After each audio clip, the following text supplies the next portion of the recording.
I successfully participated in an incredible flash sale, getting a Nintendo Switch for only $7. Let's open it up, Dad. It's so cool. I'm obsessed. I can't believe this. It's true. You better hurry. Only 10 devices available for this 2 for $7 new user deal. Come to Temu and grab it now.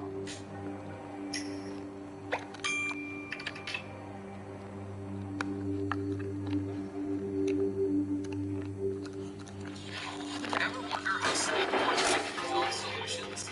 Get an inside look at how we use our products for sales, service, marketing, and more. This is Salesforce on Salesforce. Tune in on salesforce.com/plus. Look at this. Cluttered pixels, scrambled textures, shit flying everywhere. It's a disaster. The characters look like stiff, mangled, colored shapes that barely represent who they're supposed to be. Cyclops looks the same as Storm. All they did was recycle the same character and color them all different. They all play the same, too. There's minor differences. Some can take a little more abuse than others or go slightly faster, but these differences are barely noticeable. The only major difference is that some characters shoot and some don't. The ones that don't shoot are stuck with this indefinable lunge attack. Look at it. What is he doing? If you pause it, you'll see it's the same position as when he's walking. He just jabs forward. It's embarrassing. And what character would you pick? Would you pick a character that shoots lasers? Or would you pick a character that just goes around nudging everything? So here's my strategy, and I think you'll agree. You pick a character that shoots, and for the CPU, you pick a character that nudges. Then, as soon as possible, you let the computer get killed. Yes, the sooner that worthless bitch bites the dust, the sooner you can be free.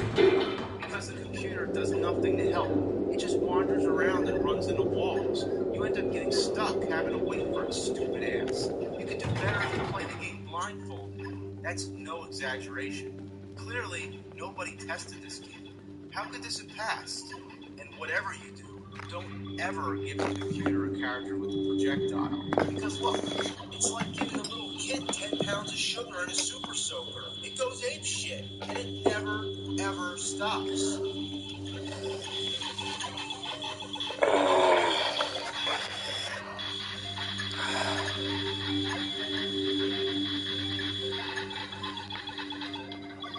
Thank God. All you want is the computer to die so you can get some peace and quiet. When you're playing the two-player mode with a real live human being, it's fine. But when I'm by myself, why do I have to pick two characters? It's a complete waste. The stages are just jumbled bullshit patched together into a disarray of madness. It is a Nintendo game and you're supposed to use your imagination, but had the game been designed well, you would at least know what you're doing. Right here, I can't pass through these tiles, even though they appear the same as all the other tiles around it. If all this clutter at least had some consistency, it would be somewhat acceptable. What's this right here? A hot dog in a bun? More like a pig in a blanket? And what's all this? Where am I? Spaghetti zone? Okay, what's happening now? I'm frozen? What the hell?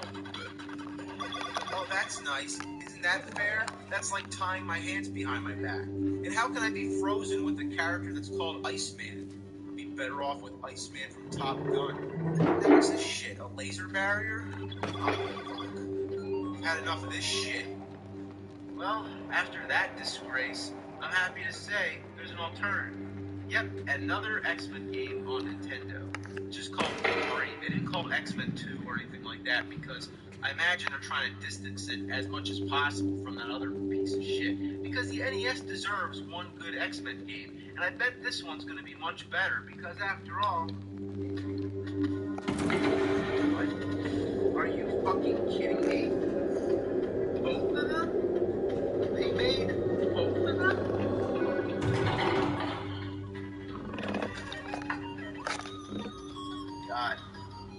with a franchise like X-Men, they'd give somebody else a try.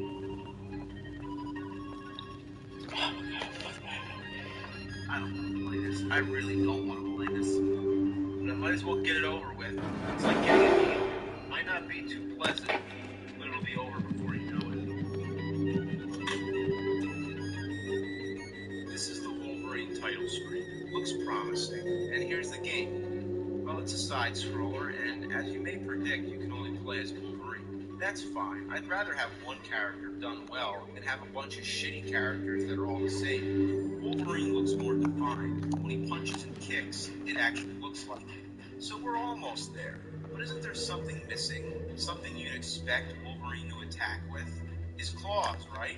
Yeah, well, the select button brings out the claws. From there on, you can just slash everybody like you'd expect. You may be wondering, why in the hell would you not want to have the claws out the whole time? Well, guess what? I'll tell you. Every time you use your claws, it drains your life.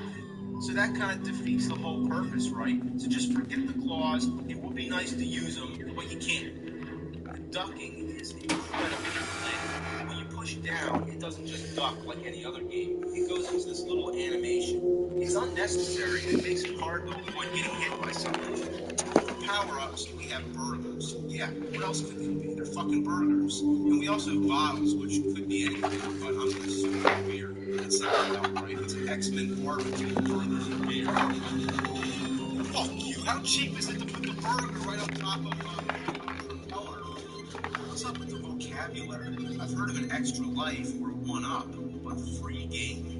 But now it's time for the enemy roll call. We have green rotary dial telephones, silver surfers in flying wheelchairs, silver surfers air guitaring, John McClane from Die Hard, the Green Reaper throwing skulls, Frankenstein monsters wearing metal masks with visors like Geordi from Star Trek, and bubbles. The hit detection is so bad, I try to punch the bubble, but I can never hit it before it hits me.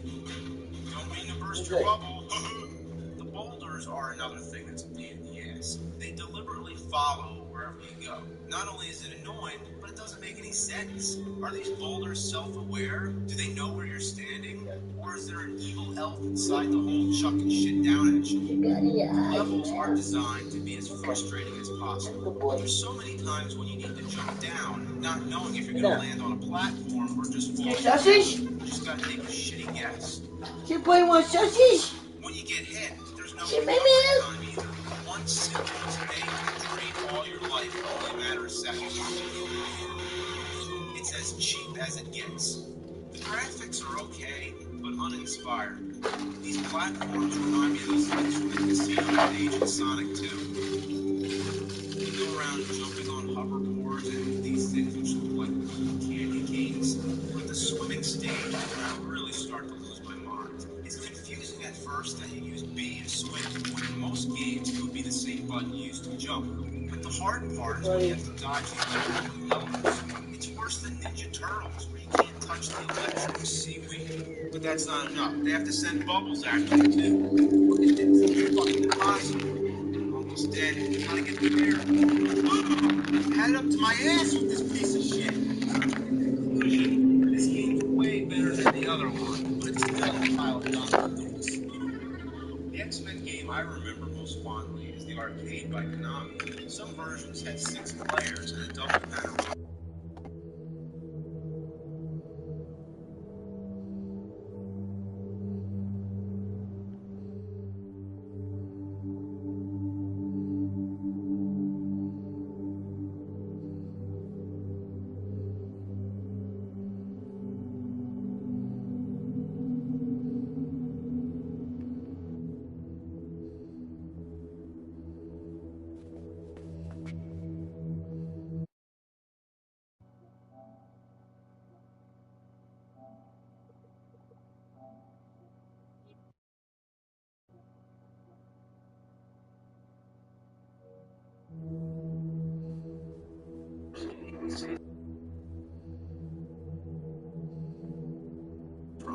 One minor thing I don't like is Wolverine still have to get out of the claw.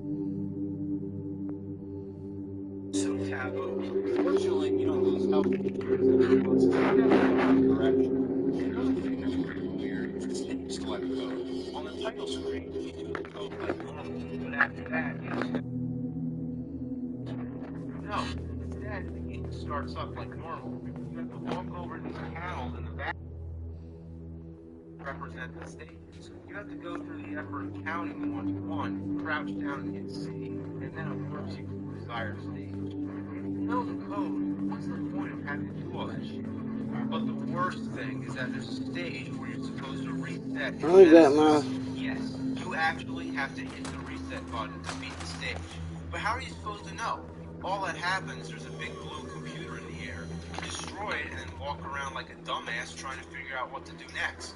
If it would have said reset your Genesis, or at least give you some kind of fucking clue, that would be okay. It would still be weird. Not to mention, I'm talking on the phone. playing it on the Sega Nomad, you wouldn't even be able to do that because it has no reset button. And the reset button on my Genesis Model 2 is broken. Good thing I have more Genesises. Genesises? Is there a plural for Genesis? Should I say genocide? At last, we have X-Men 2 Clone Wars. Clone Wars. George Lucas have anything to do with it? Where's your video? Turn the power on, and before you know it, you're playing the game. That's it. No title screen. Not even the Sega logo. That doesn't happen until after you beat the first level. You don't even get to pick a character. It just randomly selects it for you. What kind of game does that? Other than that, it's pretty damn good. It's side-scrolling action on the Genesis at its best. And guess what? Wolverine's claws are out. Now doesn't that kick ass? You went from having no claws It is a little chilly. hurt yourself to just having the retractable Turn the TV on. to just having it. It took us a long time to get there. Damn, you don't like nothing. I just like that something more. You ain't got that sound. When it comes to X-Men games, that's the one I recommend. The two NES versions, stay away. Stay away as far as possible. They suck. They suck balls. This one sucks my left ball. This one sucks my right ball. Welcome to Die! Damn thing, you got enough noise on. Yeah, you ain't got to. Oh, alright, don't worry. I was just talking about the noise you already got. I mean, I was just talking about my business.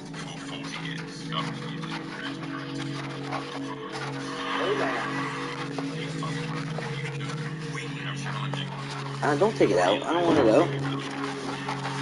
Leave it right there. In the bed. Could be mine and I get in the room. Thank you, bro.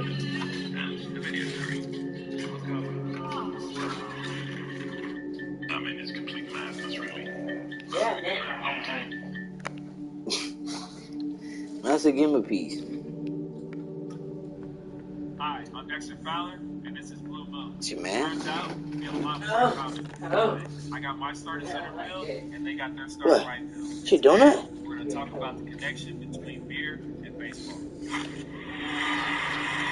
It's mine. It's mine. You just had a jump.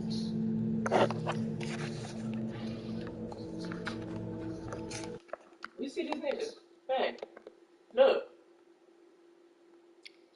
Why are you on the chair?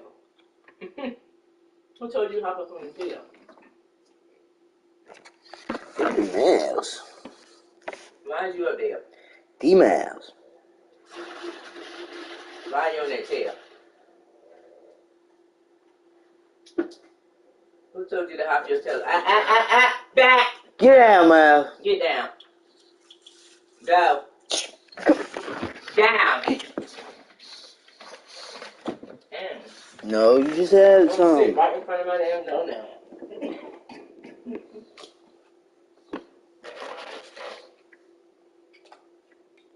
Rude.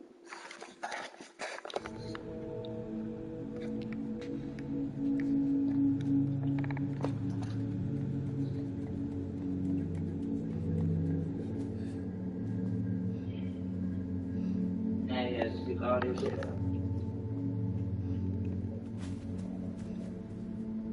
Let's spray this bug. What? I'm gonna pick all that shit up.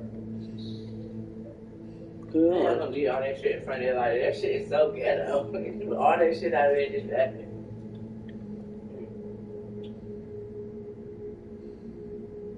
Miles, stop looking at me like that, bro. You can't have no donut. This nigga looking at me like that. Go ahead. You want a piece? Get a piece?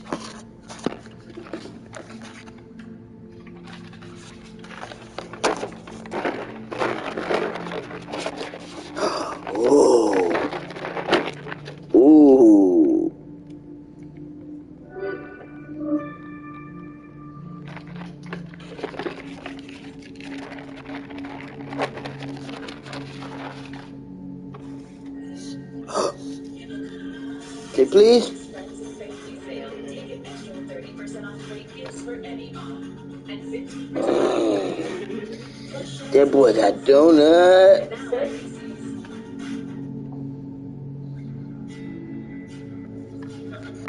Volkswagen House. Urban engineering everyone can use. Oh, I gotta go somewhere today. I forgot. Huh? I said I gotta go. Oh, what you call it? I forgot.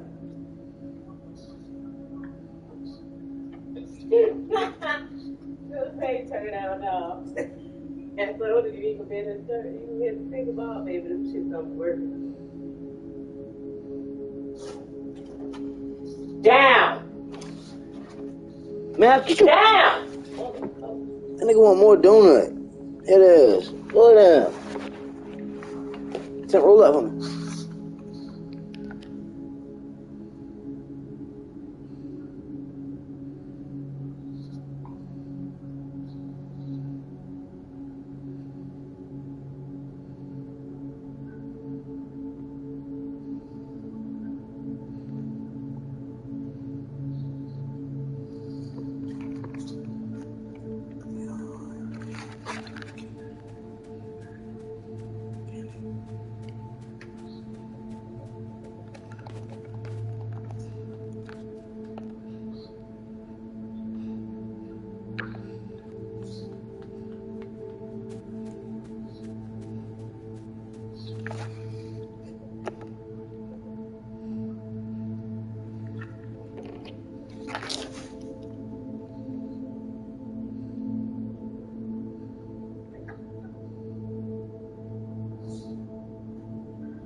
I successfully participated in an incredible flash sale.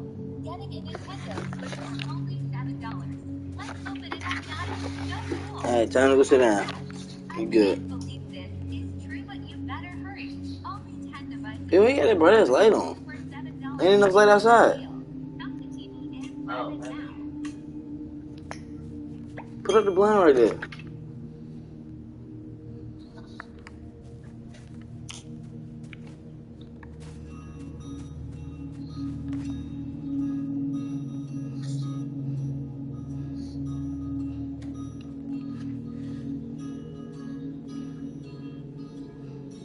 Is that thunder? You know that thing? Yeah, I know you know that thing.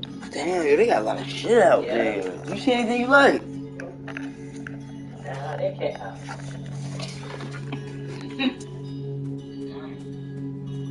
Ain't nothing valuable. You know niggas done took that already.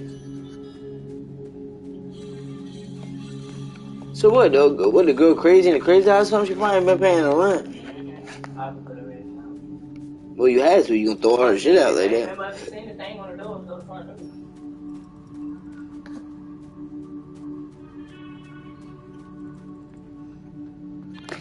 Lord, I don't know what to do right here. Oh.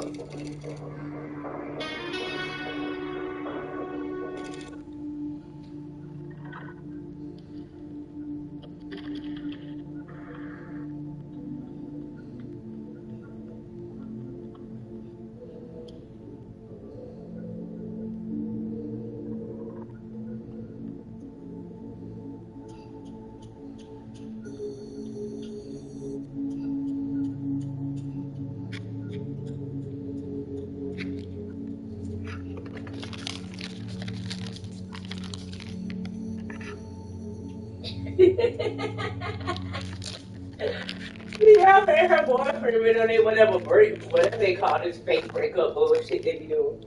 She told me I've been real calm and cool and collective. But Brandon know I will get in my car, get in a car so fast and drive to wherever he at, go on the job site and beat him like he motherfucking stole something, play with somebody else. They crazy, man. They do this shit every fucking 2 months. What the fuck is wrong with them? That's how I'm about to start. The man, he come out of Dollar Tree and take and slang all that shit off the shelf. Yeah, right. And make you do it up. You think I won't? I know you will. You think I won't do that? I know you will.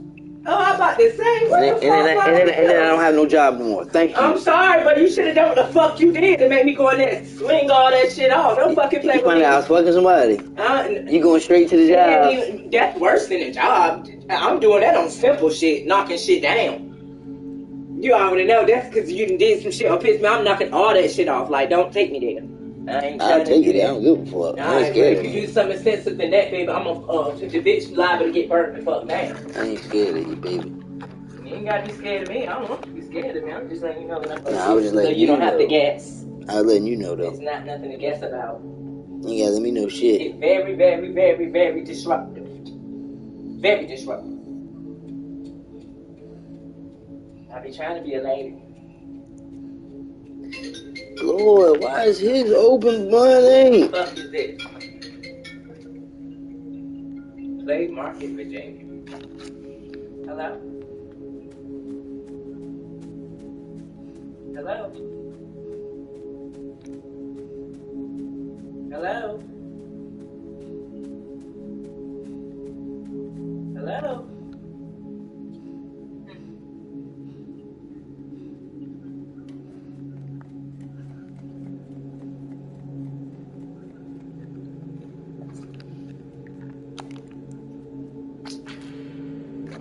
Hey, Market, VA.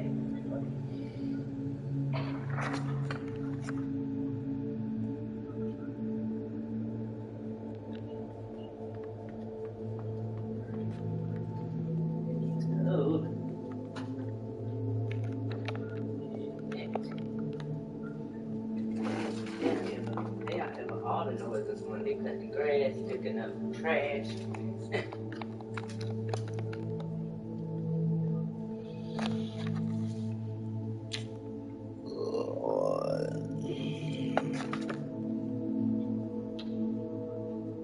Hold the fuck up, do something with yourself.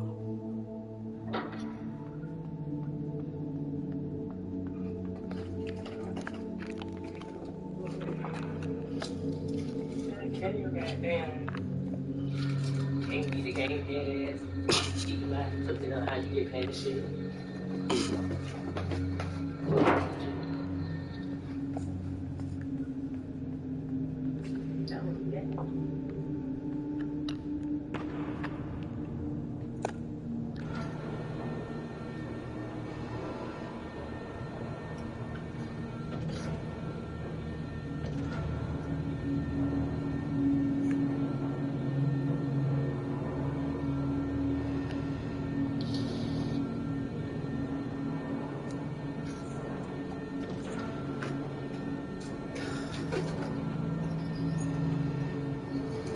How'd you do that word,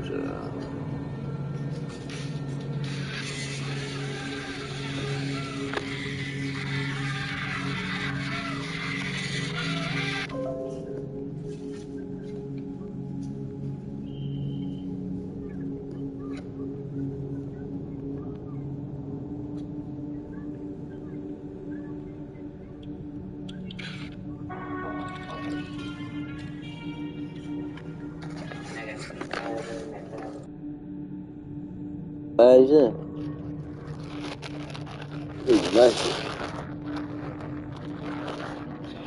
So how long we ain't had sex for? How long has it been? About a month? It ain't been no fucking month. Shut up, you a liar. The truth ain't. It ain't been a month? No. Yes, it has. What are you talking about? We ain't had sex about a month. Okay, there's nothing to get upset about. You'll have sex. It's nothing to get upset about? Or maybe later, hopefully, be all alone. Or in the shower.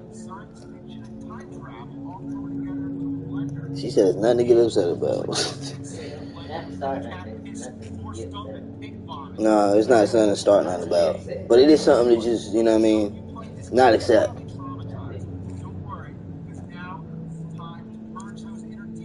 But we accept what we want to. The things we do put up with for love. I must love you, boy.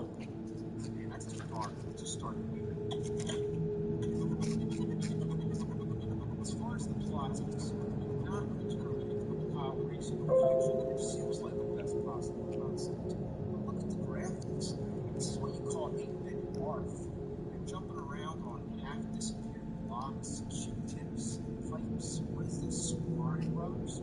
The background is just a random extraction. impressive looking. If I'm not mistaken, wasn't the NES capable of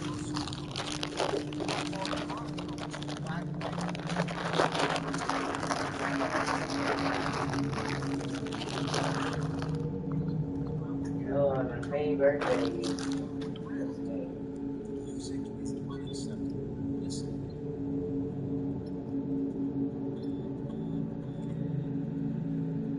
What do you call that?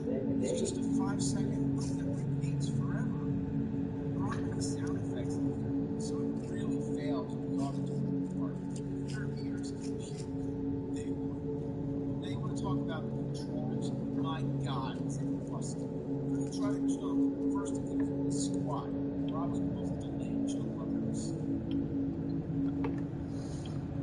The gun is worse. If you push A, it goes into this crouching position. It's called gun mode. If you're in this gun mode, A shoots and up and down the D-pad. Right? So Remember you said I can go get some hair? You don't serious about that? Do it whatever you want to do. If you feel like you can sit here and ask me some shit like that, Yeah, what the I'll do fuck you want to do? If you feel like you can ask me that. natural And it's instinct you have inside schooling shit. Did the game designers ever play fucking You the one that said it, don't be mad. Okay, I'm not. I'm just letting You said it, bro. I'm just asking. I said it. The nail that seals the fucking coffin is that there's no continues. If you die 3 times, the game starts over. Fuck you mad, she said it. Fuck the type of shit you be on. Better get used to it because you're gonna see it fucking hell come. Another big problem, whenever you try to jump on something, you fall through. It is an awe-inspiring legendary band name. It's almost as bad as Wizard of Oz. Hit detection is also fucked. If you try to shoot something, this game is like a cheating, spoiled, rotten kid packed a little bit. Taking out these automated guns, the best bet is to keep grenades. But up till this point, fire grenades are the first part of the sequence. After that, what is your now? Bullets. This part here is basically 2 guns at the same time. You only take them out one by one. So unavoidably, you're going to get shot by the other one. No matter how far you get, you're still going to use. To my knowledge, there's no code here. Not even for GameCube. Nothing. The only way to beat it is to not fuck up at all. Which would be outrageous. However, every time you get 50,000 points, you get an extra life. Fair enough. Secure shoots fucking again when that happens. The enemies respawn, so it's not a problem to stay in one spot. The only real sacrifice that you're going to do is for a long time.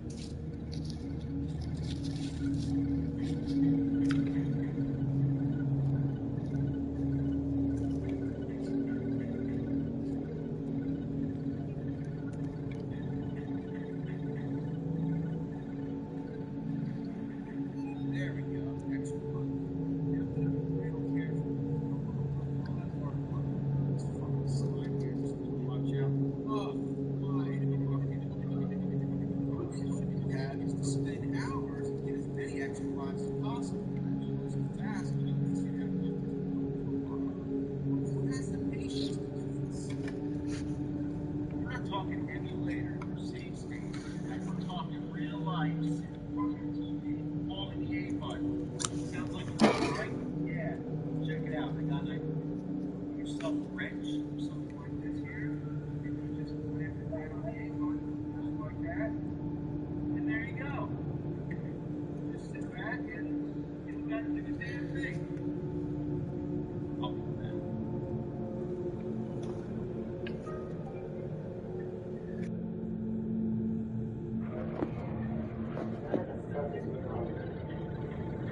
Hello. Good morning. Hi, good to meet you. Yeah, how can I help you? Yeah, I have 6 months already. For what? Come back, it's all maxed out. Isn't that a good idea? Uh-huh. Guess what? I have an even better idea. How about have some fucking control? No, not today. I'm working from home. Controller? Is that what you want to do with your life? It's senseless. But that's what The happens. fuck? You know how long ago that work would have been in your bag? Huh? Babe, you know how long that work would have been in I your don't know what you're talking about. The maintenance man just called me talking about some, hi, I just wonder if I can come in and do your ceiling. Nigga, no. I'm working from home today. Randomly support Terminator with all new extra lives. All 6. Well, y'all should have been came and did that shit. 6? Only 6? Okay, I gotta be honest. It's only one digit. I didn't expect 9. But why a random number like 6? That means that some fucked up masochist actually programmed it that way, made a decision. Let's see. Anything more than 6. That's too much. Fucking asshole. The only thing I can think of now is when you die 5 times. Again. All of a sudden you're in a truck, you're showered with fire hose. Trucks, so all that's gonna happen is you're gonna die and die and die. You can't hit it either because your bullets just scatter all over the place.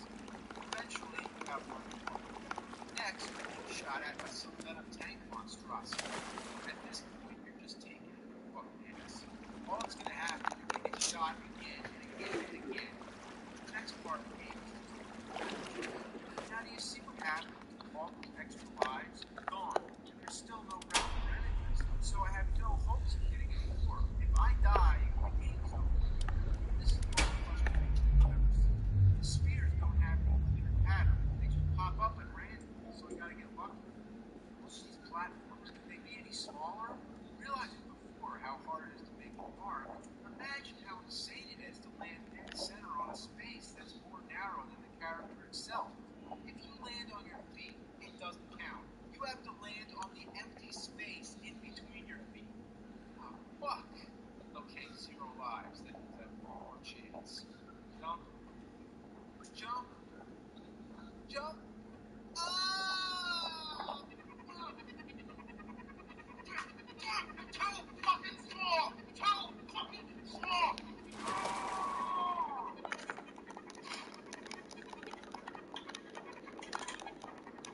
You're terminated. I can't believe that shit like that has been released on the NES as late as 1992. December 1992. By then, Super Nintendo was out.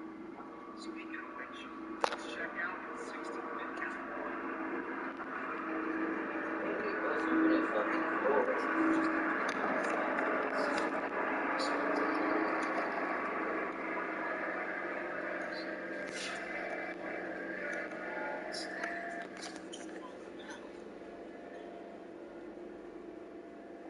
That's the thing you steal from Star Wars.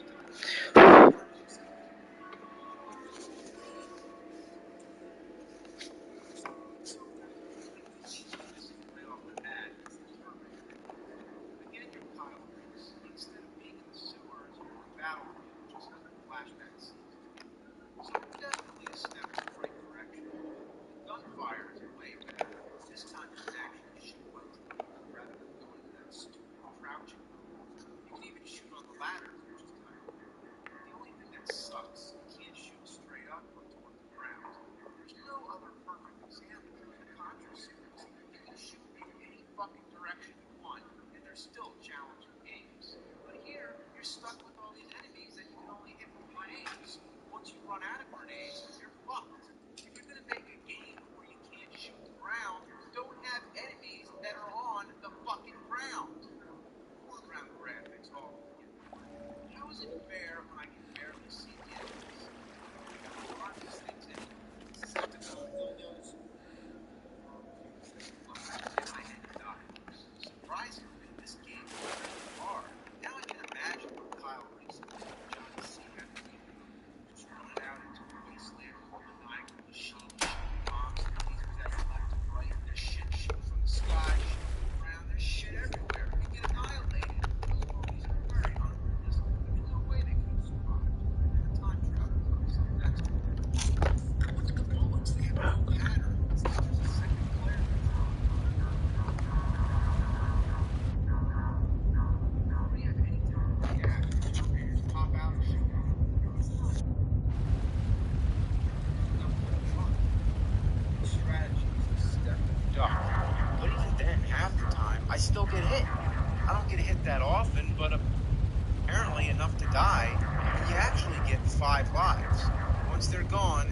guessed it, no continues. But it doesn't matter because I can't even beat the first stage.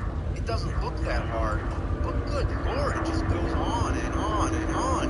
Even with 5 lives and health power-ups, I can't last any further. I got to this truck part, which is still part of the first stage, but this is even worse than the truck stage in the NES version. You can only shoot in 3 directions, which means you can't hit this thing when it goes between, and there's not a damn thing you can do to protect yourself. You can't move, you just keep taking hits from these exploding bowling balls. Finally, it goes away and you're back on foot. After such a long sprint, you think that thing was maybe the boss, but no, how naive. So you keep running this everlasting shitty marathon, shooting shit and getting shit shot at you. Eventually, you come to the boss, right? It's certainly big enough to be the boss, and it certainly took long enough to get this far. I'm gonna say it's the boss. Die, die! Yeah, alright, that's it. What now? What? Are you fucking kidding me? Holy mother and fucking god shit, holy mackerel, gosh, how is it not over yet? How long could this first level possibly go? Unless maybe the whole game is like this. I just can't fucking believe it. Like anybody would. Game over, first level goes on forever, can't beat it, end of story, the game's impossible. Real quick, let's take a look at the Terminator on Sega CD. I already mentioned it in my Sega CD review, but I have to say, looking back, this is a really great improvement over the other ones. There are some annoying things. Like the other games, there's certain directions you can't shoot. This makes it really hard to find a feasible angle to hit your enemies. I don't know why, but only Contra it seems got it right. And sometimes it's confusing trying to figure out where to go.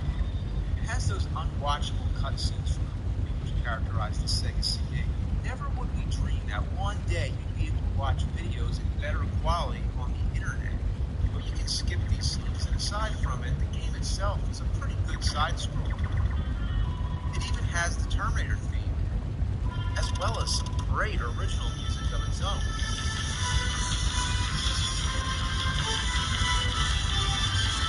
God, is that fucking awesome! It's a little better than the NES version, don't you think? From here on out, things can only get better. The second movie was even better than the first, so we can assume that's the same for the games.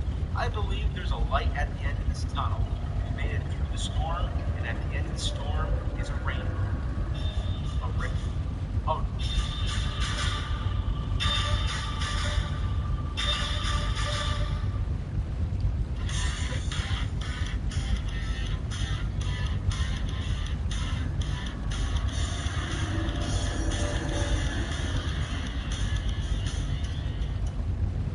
Go for Grubba.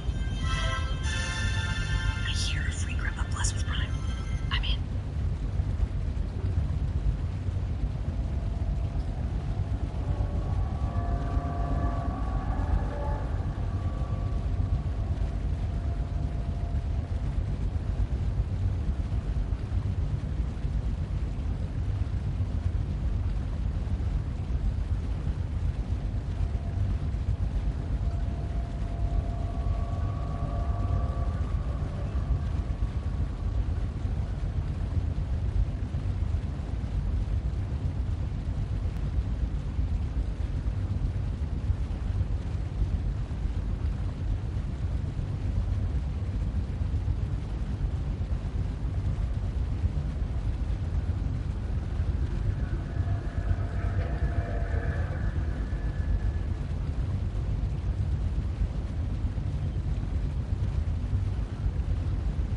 Stop.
It was at that moment that Sprice realized there was no one else around to return his high five.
This YSL case, this is getting crazier and crazier. Free Thug, man. They, like, this don't give me good hope for them the way the judge is acting towards everybody. He just, threatened to put the lawyer in jail. His mother, and now the public defender, they said they're making $15K working on this case. Wow. The judge is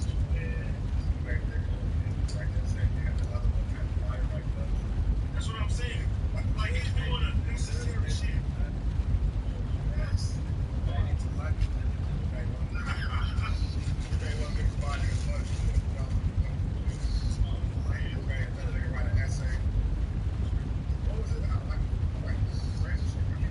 Yeah, this shit. This nigga, like, I'm like, okay, this nigga not much. He ain't fucking. Oh.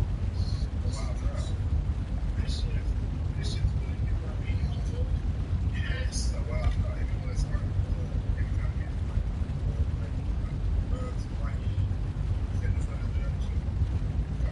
What's the other judges?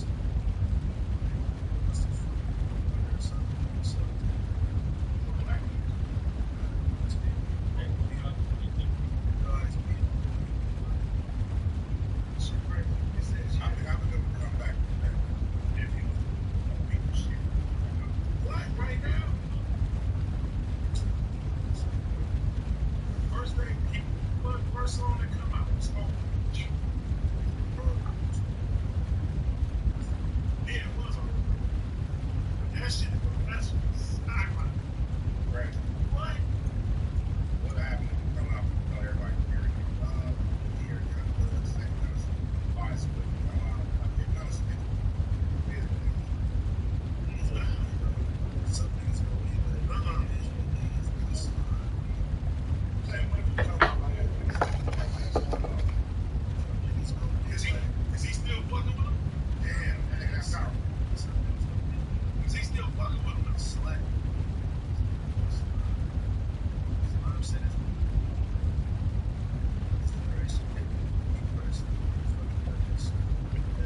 $10 for supper.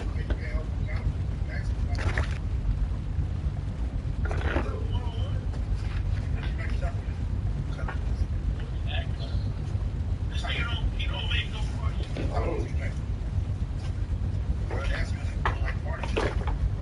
like feel good shit.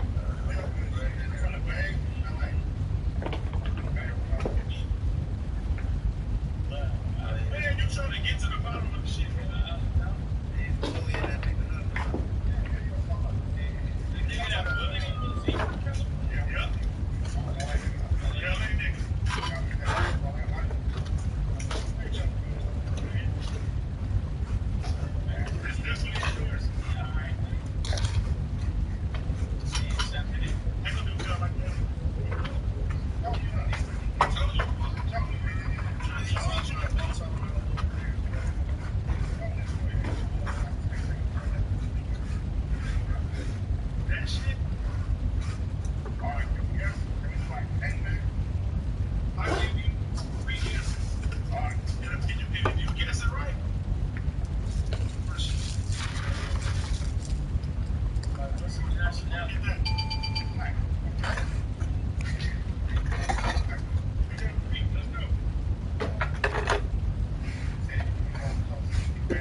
look all clean and shit.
Mexican-inspired flavors, crisp taste, crafted with soul.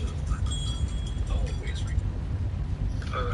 Man, these games, I tell you, that one's all right though. But that one, oh man, most of these games are shit.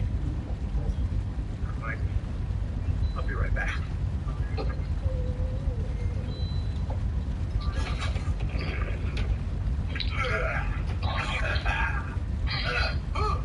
Aladdin? What the fuck? Aladdin took an upper decker in my toilet. Aladdin took an upper decker.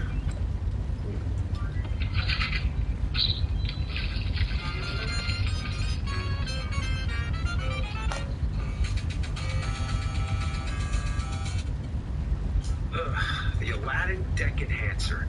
What the hell does this thing do? It enhances your deck? Does it give me a new Charbroil grill, some new patio furniture or something? Oh, upgrade your Nintendo Entertainment System? Wow, really? Designed by the inventors of Game Genie?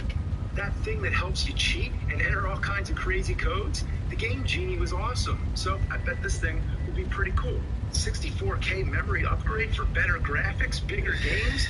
Nice! Aladdin is the future in console gameplay. Okay, let's see it upgrade my NES games. Maybe it'll take shitty games and turn them into good games.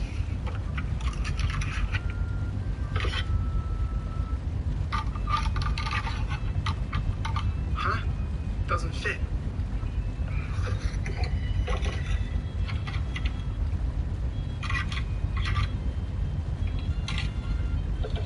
Oh, I see. has its own special cartridges. Look at that extensive library. 6 games, plus its own pack entitled Dizzy the Adventurer. If only I had those special Aladdin deck games. Did somebody say Aladdin? Oh, are these all the games here? Yes, sir. It's a whole new world of gaming. I'll show you a whole new world of pain.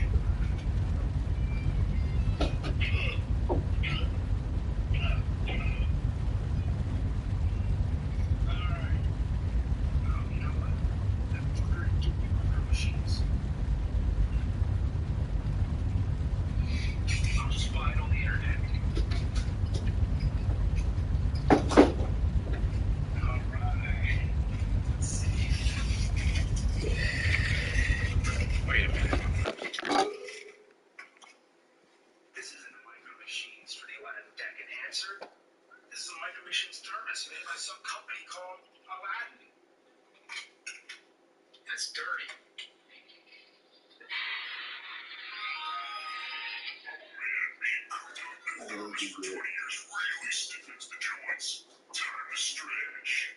Okay, first Aladdin protects my cooler. Now it's moving to the thermos. This review's getting pretty And better than that.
That's the shower you have to.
Hi everyone, Heather here at BMW Bridgewater. And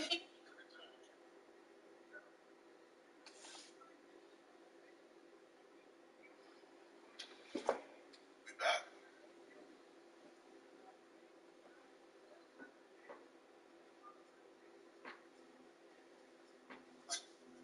Yeah, don't talk. Yeah, man. Yeah, they got it tapped up. Shh. Boom, boom, boom. Yeah, let's not even do that no more. Man, it's a cold game out here, man. That's crazy. Yeah, they got hackers. Yeah, you think they ain't got computers and hackers? Yeah, all right. The band. Call them the band. What? Like the, yeah.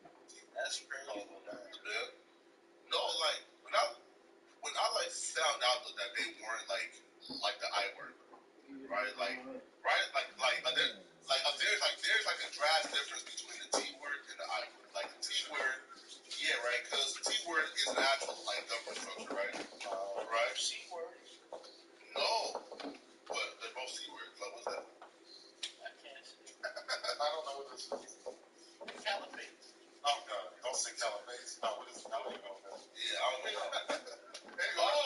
know. Anyway, and I'm talking about that. Huh? And of course Muslim too, so you know, like I'm really concerned when like he starts speaking. Now she turn around like that every time we see him. That doesn't sound. Look.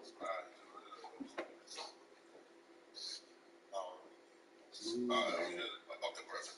Well, hey man, let's move past course. Let Muslim move to let's not even take it to the course. They gonna find us. Yeah, man. Yeah, go back to this. All right. They got African Muslims. I've never listened. I've never stated my like religion or. Your father was Muslim. Okay, I thought I've never people like worship the earth and shit, like corn gods and shit, or like potato gods. No, listen. No, like you don't like state in who you vote for, or like what's your religion? I got you. That's insane. A Democrat Muslim, it's like like they said. Well, I mean, Christians is like they take there's a lot you can do. You gotta be extreme Christian. Democrats though, like they're like the heathens, antichrist. Right? So, right up your. I don't know if that's necessarily. I think that's just morally bankrupt. I think that's just in general. I'm honestly whatever is convenient for me my day or that's what I am. You said morally bankrupt. What you talking about? Shooting some kids in school for hitting them with a feather or whatever. Yeah, right. I mean, either way. I mean, Ralph Darrow. Now, move. This was justified. We know, man. Not the Glock for this. He probably man. Now listen. Now he was threatening by coming up to his spot. That's not personal domain. It's not justified now. I'll be 100% with you. If that was me, I'm proceeding in that doorway with caution as well. Meaning, like, why is this kid who's probably about like what 5'11", 6'1", right? Probably got a hoodie on. Why is this kid at my doorway? Because they probably got a hoodie on. You right? What? Wait though. No. Wait though. No. And I would proceed with caution, but homie was still foul as fuck and wrong as fuck, right? It's like, for example, you can just come and say, like, what do you want, right? Cool. But why not shoot the kid? Well, yeah, that's what we were trying to get at earlier, where it's like a disproportionate response, bro. Like, you understand now? The kid didn't victimize him. But I'm saying, yeah, he could have had his homies running around the back as I opened the door. You know what I'm saying? But until I got him ready, that's probably what's going through his mind. Like, he's probably on that same type of time you are, where it's like, but until he does go for whatever reason, right? That's not. But until the kid victimizes him, then he has no right to. Like, for example, if the kid would have had a feather and hit the if the kid would have came, right? Look, the rest of if the kid would have came, right? And you would have came to the door and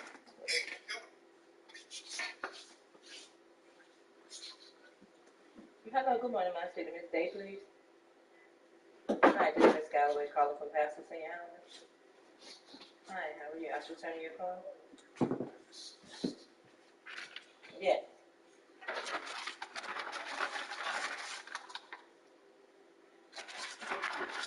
Tomorrow, exam today for a class that I was taking all week. But I will have, I need that one page on sign that I told you about. So do you need me to come to you guys, or would you guys come to me? No, I have an exam today. That's what I was just exam. So could I meet you guys tomorrow? Or I can come to you.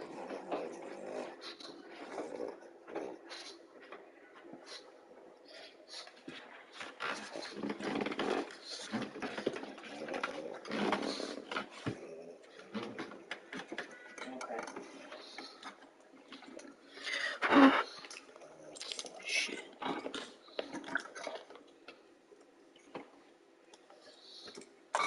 Not tomorrow. So what happens was I had to get so they go through a process here. So with the affordable house, you have to get all these, the actual forms for moving, you have to get them all approved.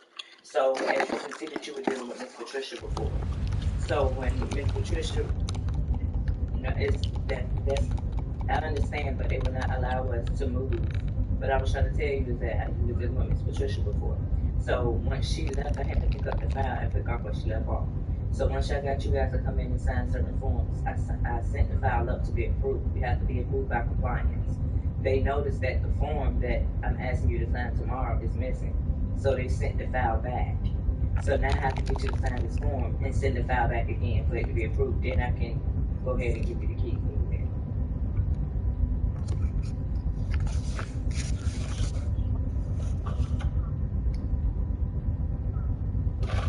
Well, he's not penalized because it's not time to be moved in yet. So I haven't,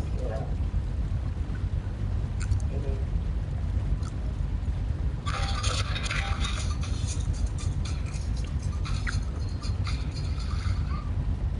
Hurry in and save up to 30% on quality furniture and Rainbow Home. Save on durable, versatile, beautiful furniture.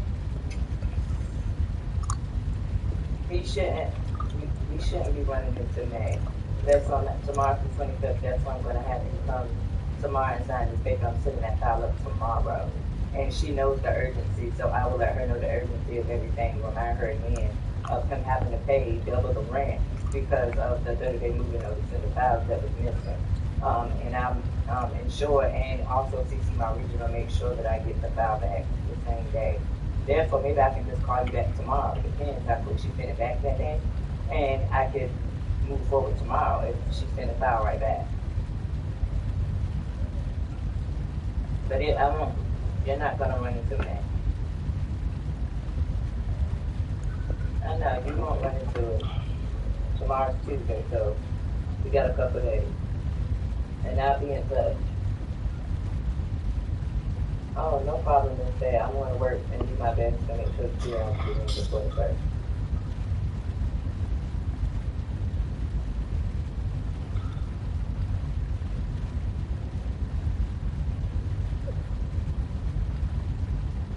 What's his work schedule?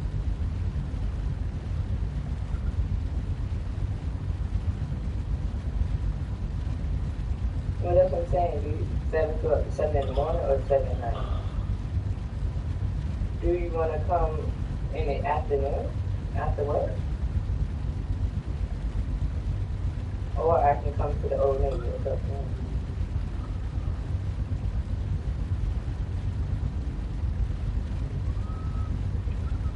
Yeah. Yeah.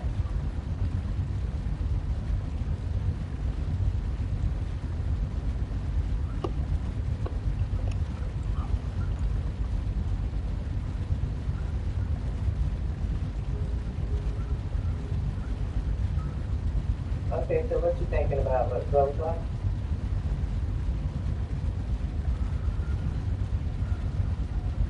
Okay. Okay. No problem. Sorry for the inconvenience. No problem.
try.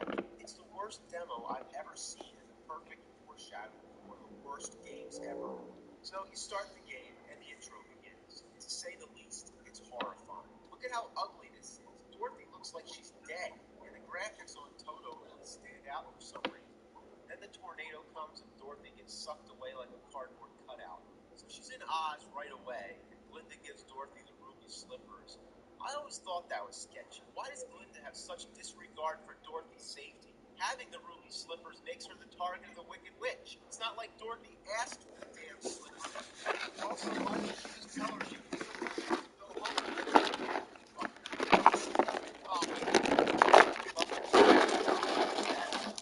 The basic gist of the game, you've got 4 countries, each consisting of 7 or 8 stages. You have to collect bricks and tickets along the way. The bricks are used for building a bridge from one country to the next. The tickets are for entering the Emerald City at the end. There's also many games like Match the Picture and this word scrambler thing with Toto. Trust me, it sucks. Now on with the game. Let's start off with the enemy rundown. We got bloodthirsty birds, frogs, chattering teeth, pink soldiers, some weird looking flying elephants, which are supposed to be monkeys, floppy blue guy, and killer chairs. Is this Wizard of Oz or Pee-wee's Playhouse? Then there's all these buzzsaws, kind of violent, don't you think? Everything imaginable wants you dead. Even water faucets coming out of trees. Even the hands of a clock can kill you. Hold on, here it is. Watch out for the clock. Look, Then there's lemons dropping down. You know, like in the lyrics of Somewhere Over the Rainbow, the lemon drops. That's fucking desperate. My favorite's the cat cactus. That's creative, right? You get it? A cat cactus. There's even enemies that you can barely see, like this tiny mouse on the fence in the background. Like, are you kidding me? That doesn't even make sense from a perspective viewpoint. She's like standing in front of the fence. As far as trying to defend yourself from all this shit, you're screwed. Dorothy has 2 attacks, shooting magical items that she collects or kicking. The only thing effective is shooting at things, but your ammo runs out extremely quick, and it's very rare to find more. In fact, only a few stages in the whole game have this ammo, which comes in the form of gems and stars. Can you imagine how annoying this is? Take, for example, Super Mario World, okay? Imagine if there were no mushrooms. Tyson air fried chicken. 75% less fat, 100% delicious. Only from Tyson. Viewer limit patches. Absorb invisible.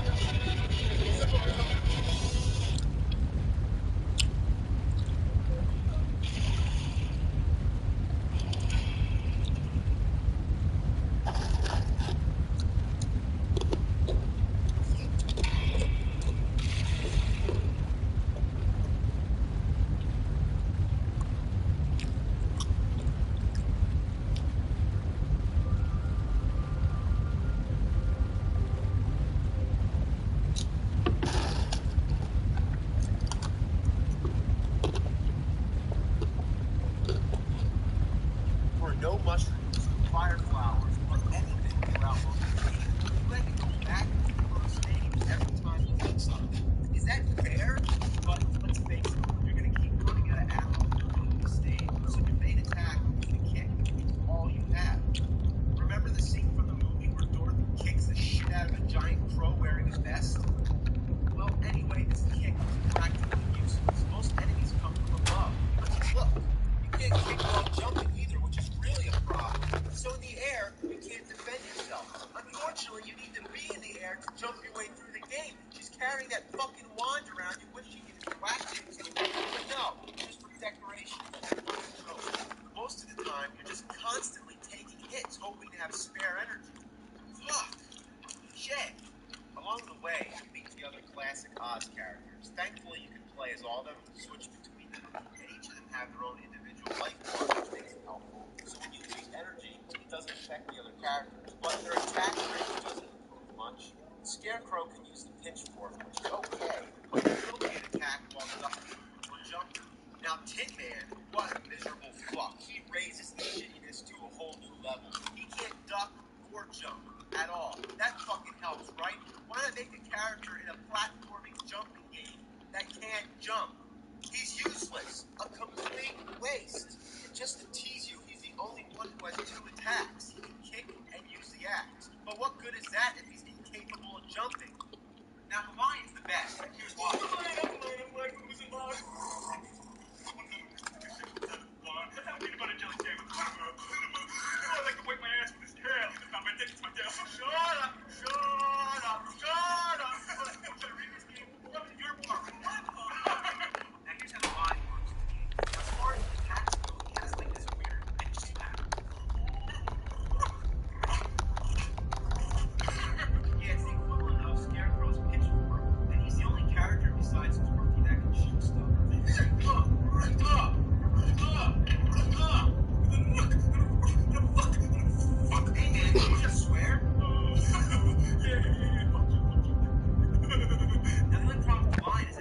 dies only once. He never comes back. Now it's time to discuss the game's most fatal flaw. It's a glitch that defies all your gaming sensibilities. You fall. Oh my god, what the fuck? If you try to jump from an angle or land No. anywhere dead center, you're going through. Like, how in fuck hell do I I miss don't know what jumping to on do. something this big? This shit I've never scary, seen man. anything so This is like a ridiculous horror in my movie, life. bro. Unplayable. A lot of times I find myself rocking the D-pad back and forth to ensure that I land precisely where I want, and then sometimes it still doesn't work. You just gotta take your time, plan each jump very carefully. Oh, I didn't know that was gonna happen. So no, take your time. This is one of the hardest games I've ever played, but for all the wrong reasons. Every time you hit game over, you have to enter a password to continue, and like any shitty game, it's long and tedious. And I swear, I had to enter this password about 50 times before I finished this game. Alright, I'm almost to the end of the stage, almost to the end. What? I died? Yeah, it doesn't matter if you reach the edge of the screen. You gotta be right on the arrow or above it. Have you ever seen a game be that picky? As long as I touch the right side of the screen, that can count. This is good. This is the shit out of me. It is You good. can't jump down off ledges. What Let's is I take in the there? game, for example. Yep, referring back to Contra again. If you push down and the jump button at the same I'm time, scared. I you don't know what jump the fuck down. right now. Simple, right? But no, you can't do that in this game. Why is this such a big deal? Well, No. here's an example. I'm gonna get hurt by this green flame. See, I just got hit. It's too high to jump over, and it's too low to walk under. All I want to do is drop down on the floor and walk underneath it. But the only way to do that is to walk all the way to the left, drop down, and now I can pass under. What a piece of shit. The layout of the game is absurd. Platforms are placed at complete random. Sometimes they're out of reach, and other times you can't distinguish between what you're allowed to jump on and what's decoration. So you just gotta jump around at the scenery until you find somewhere you can land. Like right now, I'm completely stumped. I can't go anywhere. Oh, okay, I can't jump on this big bright yellow thing, but this half-hidden She hourglass grabbed me. partially in the background I can. Toward the end of the game, you fight the Wicked Witch. Well, I don't have any ammo to shoot at her, and because she's up on the ledge, I can't hit her since there's no jump attacks, which means Dorothy's out. That fucking kick won't get us anywhere. That seems like the only time when Tin Man can come in handy. But what the hell? Why is it that when I stand close, the axe disappears? It's like you gotta stand in the right spot. Shit! Come on. What was it? The witch? The witch? She's a bitch, not a witch. Come on, you fucking green bitch! No. No, like diarrhea in the hot sun. Witch my ass.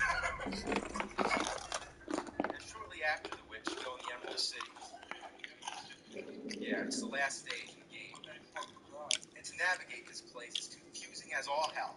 Why do I got control of this thing? You're wandering around without any clue where to go. What the fuck is that? Alarm? Oh, that big Yeah. emerald is a door? A Oh, people. yeah, sure, that's easy to figure out. People? Now, Yeah, this is the this shit last floor good. of the game. All you gotta do is get the two keys up on the top two corners. Now, what the fuck? How am I supposed to get under this flame? Oh, fuck it. So you get the two keys, and that's it. No end boss or anything special.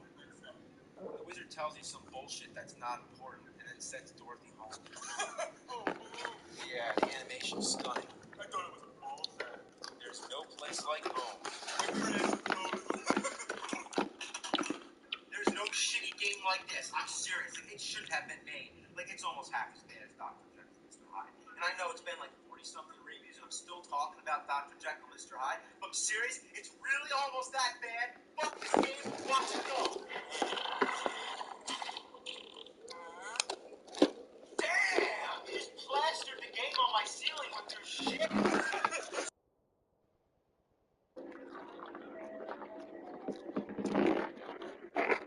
Hey, man, did you just swear?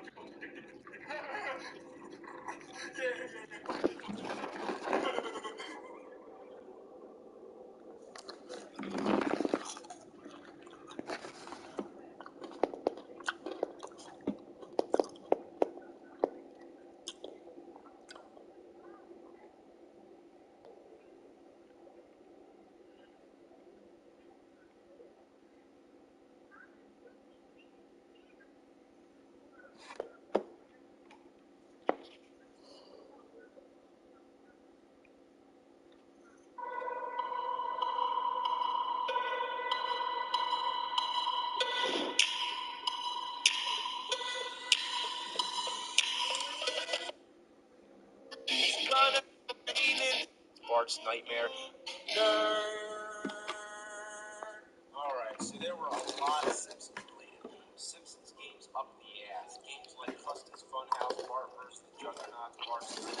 There were Simpsons games on just about every game console. There's two in particular that I remember from the Nintendo Entertainment System. Bart vs. the Space Mutants and Bart vs. the World.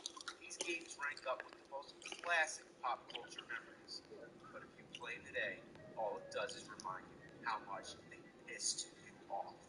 Bringing back the horrible memories, these games can best be described like this. Imagine if you trapped a wet, smelly piece of dog shit inside an airtight container. Then, like 20 years later, you open that shit up, good smell, and there you go. Welcome back. So this is Bart vs. Space Mutants. The plot involves aliens that are trying to build an ultimate weapon to take over the world, which sounds simple and cliche. However, in order to build this weapon, whatever it is, it requires the one ingredient: purple-colored objects. What kind of time constraint were they under when they came up with that? So it's up to Bart to save the world, and this is the first level, and the object is to get rid of anything that's purple. Under most circumstances, this means simply spray painting it red, but other times you have to be a little more creative to figure it out. It can mean walking across a clothesline, dropping towels over them. The aliens will never think to look under those towels. Then there's the part where you have to jump on a ball and knock the person in the air. What happened to school? The ball doesn't come You back. getting ready to do it 2 hours later. He was in there. Was Keep in mind, you have to normalize all the purple objects. wrong. And you're allowed to miss it. Collect coins as you go, but you're going to need to buy stuff with. The first time playing through, you're not going to know exactly what items you're going to need. And I can tell you for one thing, that key isn't necessary. And as for this whistle, all it does is summon an angry, fucking, crazy-ass dog that kills Bart if he comes in contact. Coming to a decision where you can buy cherry bombs and rockets, how many should you buy each? Well, there's only one instance I recall where you need the cherry bomb. Many times when you need the rocket. First time, you end up having it backtracked to the nearest store. Trying to get the bird is just ridiculous. Your accuracy has to be perfect. Fuck. Oh god, I'm dealing with that vase. There you go, you fuck. These vases are also a pain in the ass. They're too short to spray when you're on the ledge, so you gotta just keep jumping and spraying. You know, why is the Simpsons theme song still playing? It's good for the beginning, but when you have to listen to it for 10 straight minutes, what a shitload of fuck. Let's talk about the enemies. It sucks butt that you can't really kill anything, but lucky for you, they got nothing better to do than just bounce around the little patterns on the streets of Springfield all day. I also wonder why none of the aliens look anything like the ones in the beginning. Anyway, some of them disguise themselves as human beings, and you can only see them.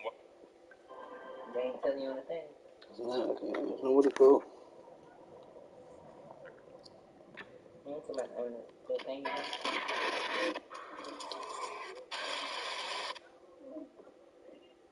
Oh.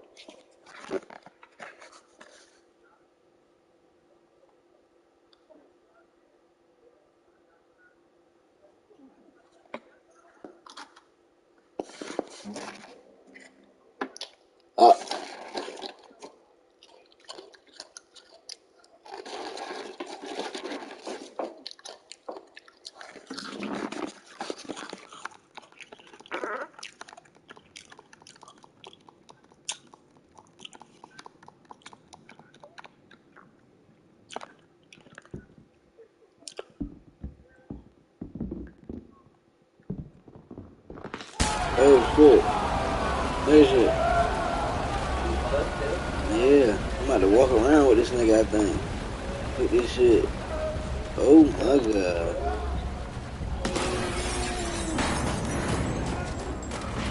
Feels weird. Feel like a cloud.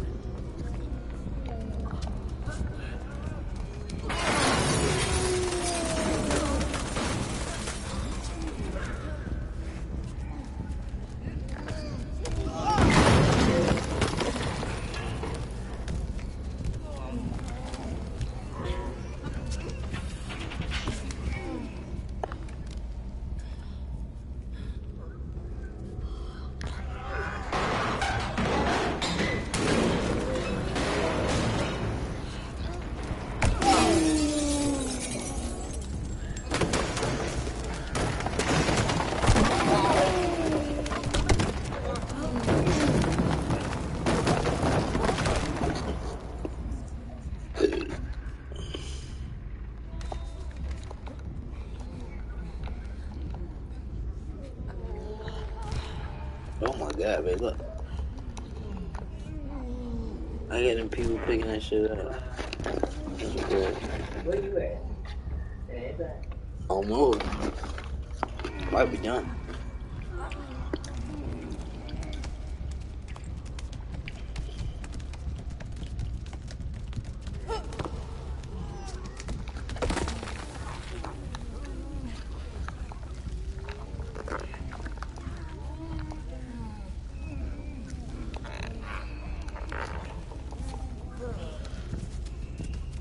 This shit is so fucking weird.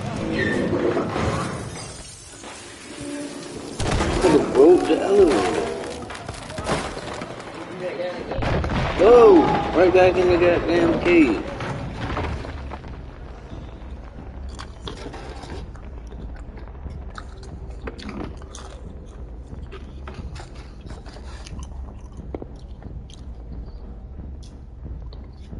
I spent about 24 hours a month dealing with insurance-related issues thanks to pharmacy benefit managers. That is time with my And while wearing X-ray glasses, kind of like the movie They Live. These are the only ones that can kill on their heads. But if it's not an alien, just a regular human being, then you take a hit. Two hits and you're dead by it.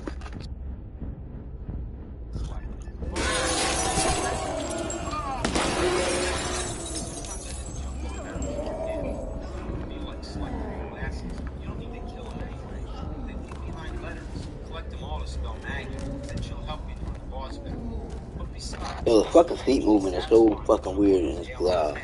after all, don't you wish you could just go around killing aliens? Not making things not purple? Why not just fucking shit all over and make them hit the ground?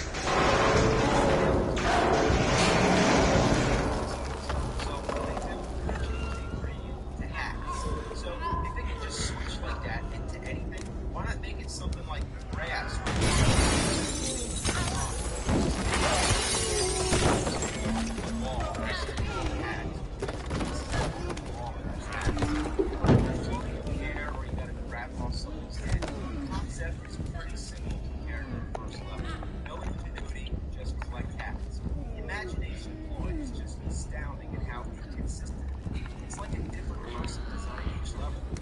It's also really funny that people just casually walk by. If I was walking in the mall and I saw giant bouncing donuts and cool marshmallows, walking jumping, shooting walkies, paper bag legs, scary fucking heads, and killer towels, I think I'd shit my pants.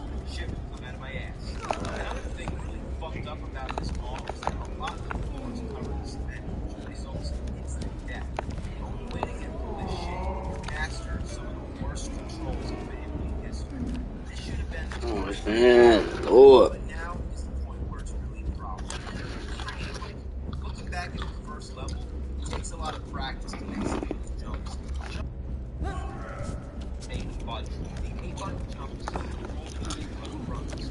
Why the same fucking button? What were they thinking? Trying to execute a running jump is not possible. By hitting both the A and B button at the same time, you were super good. Getting used to this is required. Fuck! Look, man, what are those people?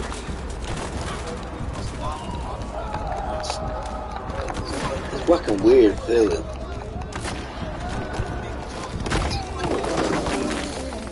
The boss. I'm inside now.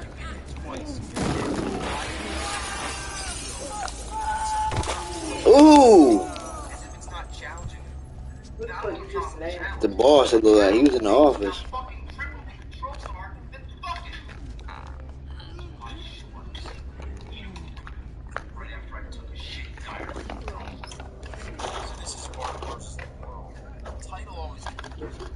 Saved the world from the space mutants. Now he's against the world? The plot is basically Bart wanted to trip around the world by drawing some shitty picture of Krusty the Clown for an art contest. Now Mr. Burns wants the Simpsons wiped off the face of the earth, so he calls help from his relatives, which happen in this day from places like China, Egypt, and the North Why can't I start eating these shit? Basically, Ugh. it's just to get to the end of each stage without dying. There's also bonus games along the way. And here we got a memory game, Match the Cards. I liked it when it was in Super Mario 3, but here, I just don't feel like memorizing shit. I'd rather put sticky notes all over the screen. Then you got guess which igloo the crusty head's under. Then you have a puzzle game, which drives me insane. Then you got a Simpsons trivia game. Then you got dodge the beer and get the crusty heads. Crusty heads Alright, are what good the and fuck? is bad. It makes a whole lot of sense. Then you Alright. got the stupidest fucking game in Something the I'm history missing of here. games. Find the bat in the coffins. Now, this isn't like the igloo game where you see which igloo it is There we and go. you move around. No, this is just 3 coffins sitting here and you gotta pick the right one. It's just pure luck. And every time you get the wrong coffin, this green arm comes out and you just gotta wait while nothing happens. It's not like Bart's even struggling. You just wait. So that's the bonus stages. Now that I got those out of the way, let's talk about the actual gameplay. Every level consists of 2 or more sections. The first level is China, and this is the first section, a boat. First thing you'll notice is that the control is the same as Bart versus Space Marines. Nothing's improved. Gaming's gotten The fucking graphics are crazy. still funny, like when Bart's Ah, doing fuck this last shit night. and stand still. So I'm just Oh. going on this shit.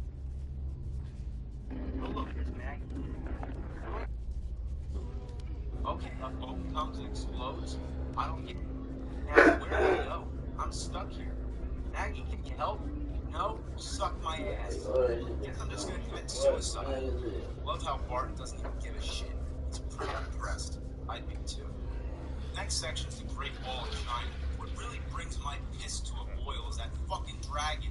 Fuck! The fact that you have to be so accurate to get through that damn doorway. Oh, and these ramps? Fuck them.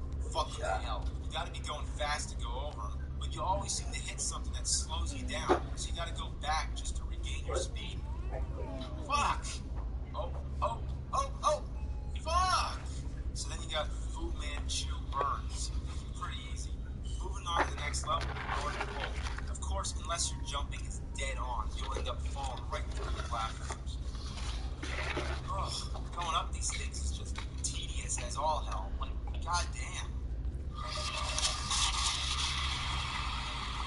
When you DJ an 18th birthday party, you stage dive. But this is not an 18th birthday party. Wanted a scheduling mix-up? Bad client flow. That's why. So look. These glaciers are the worst. To make them move, you gotta jump on them, of course. Getting across them is a bitch. Trying to avoid the birds is a mother bitch. Let me drink water. Alright, here we go. Damn! Fuck, fuck, fuck! Take off of the abominable snowman, which isn't from the North Pole. Next up is Egypt. Follow blocks. What a piece of shit. At the end, you got Ramses burns. Also pretty easy. I said, yeah.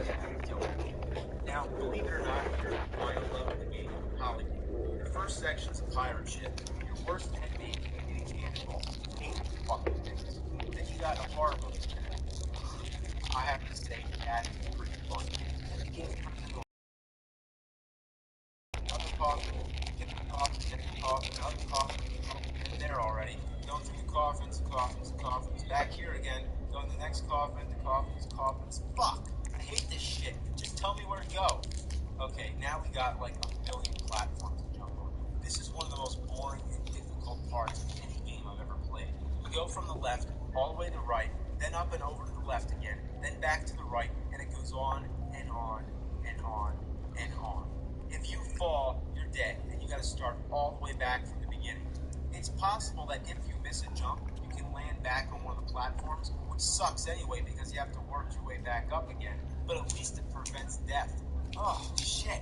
God, bitch ass shit. God! You know, they got really carried away with this. How long can it possibly go? The first time, I thought there was a glitch in the game, like something was wrong. It looks like the same pattern being repeated again and again. The background never changes, it's just those putrid stone bricks all the way up. So it's hard to tell how far you got. First, at least this is the end of the game. All you got left is Eric Von Burns. He's probably the hardest of all the bosses, which is rightfully so. Then you get the end screen, which says, it's too bad you don't get the correct happy ending. It's like, you know, fuck you. I beat the game. I don't give a shit. I just wanted to point out that for a game title, Bart versus Alright, we gotta pick up this piece of wood. right? Just Egypt, China, the North Pole, and Hollywood. Pretty I would play a whole fucking game like with this character right here. This shit is weird. my whole world was video games. I gotta get Limbo, the game they made before this one. I'm done with this. I wasted all my time on this shit.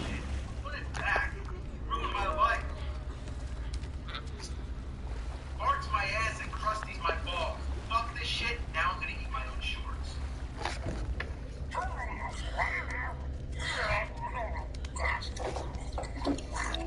Where we going?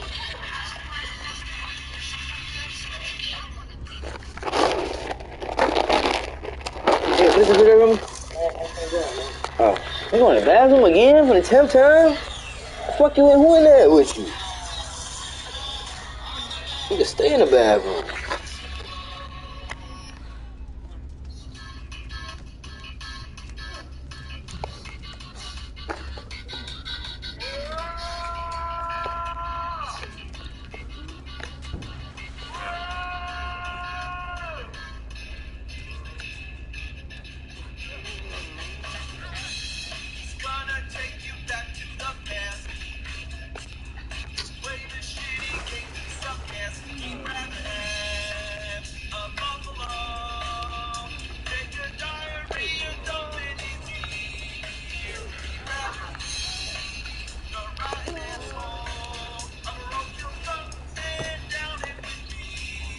This shit is funny as hell.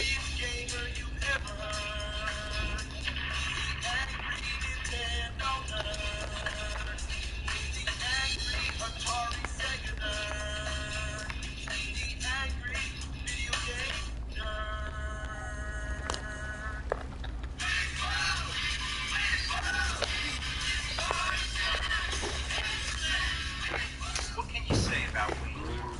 It's one of the movies that defined the early 90s. It makes fun of all the cliches that were going on at the time, and it only gets funnier every time you watch it. Now, of course, there had to be video games. This is Wayne's World on the NES. It's hard to imagine what kind of material there is to work with. The movie's about two guys who run a show from their basement, and then a sponsor comes, tries to steal the show, and the rest is just a bunch of jokes. So how do you take that and make it into a game? Let's find out.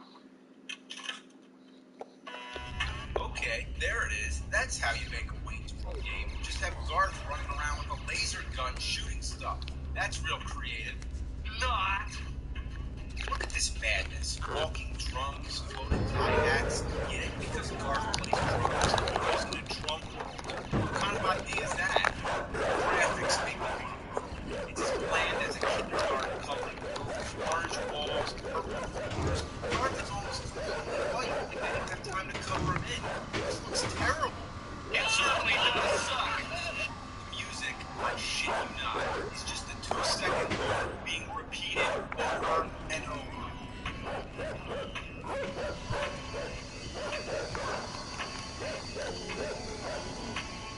It's giving me a headache. The layout is a joke. Even at the most linear side scrolls, you still have to figure out which is the best way to go. Like, should I go up on this platform or should I go underneath? But here, you can just stay on the ground and keep walking right. There's zero strategy at all. You know I know nothing about video games. I found what you just said really good. The next level, you're Wayne. But this is where the game gets incredibly difficult. Because Wayne can't do anything other than this awkward kick. Of course, Wayne is well known for his martial arts. You can't kill anything unless it's right next to you. Most of the time, you get killed first. And then you go back to the Garth stage. That's it. You die once, you start over. We'll try harder, okay? Just give us a second chance. There's a bonus stage at a donut shop. Miles, what you doing, buddy? It's more like an eyeball factory. You're just going around collecting donuts. But I can never figure out how to get the donuts in the middle. And whenever you jump down, you hurt yourself. Everything just sucks. I like how in one of the cutscenes, well, I use the term cutscene very loosely. But anyway, they're talking about going to the band's playing at the gasworks. And they mentioned the lousy Beatles. In the movie, it was the shitty Beatles. It's a shame they can't use the word shitty in a Nintendo game because shitty is the best word to describe this whole thing.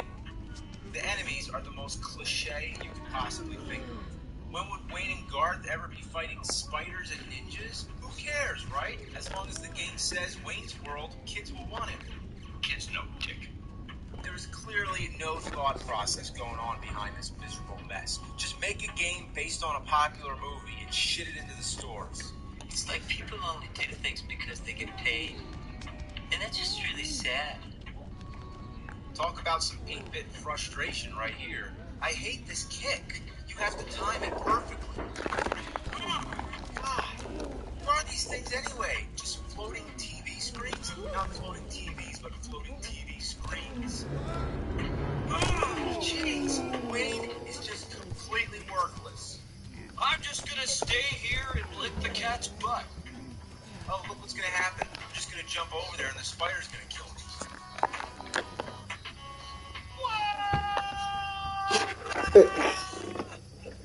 The hell with this game? I can't say I expect it to be good, but this is just a maximum catastrophe of ass. Take it away.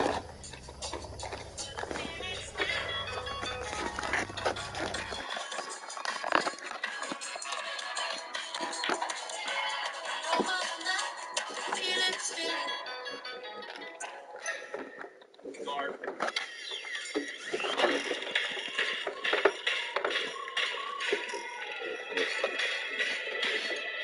You're not gonna believe this, but there's another one on the Super Nintendo.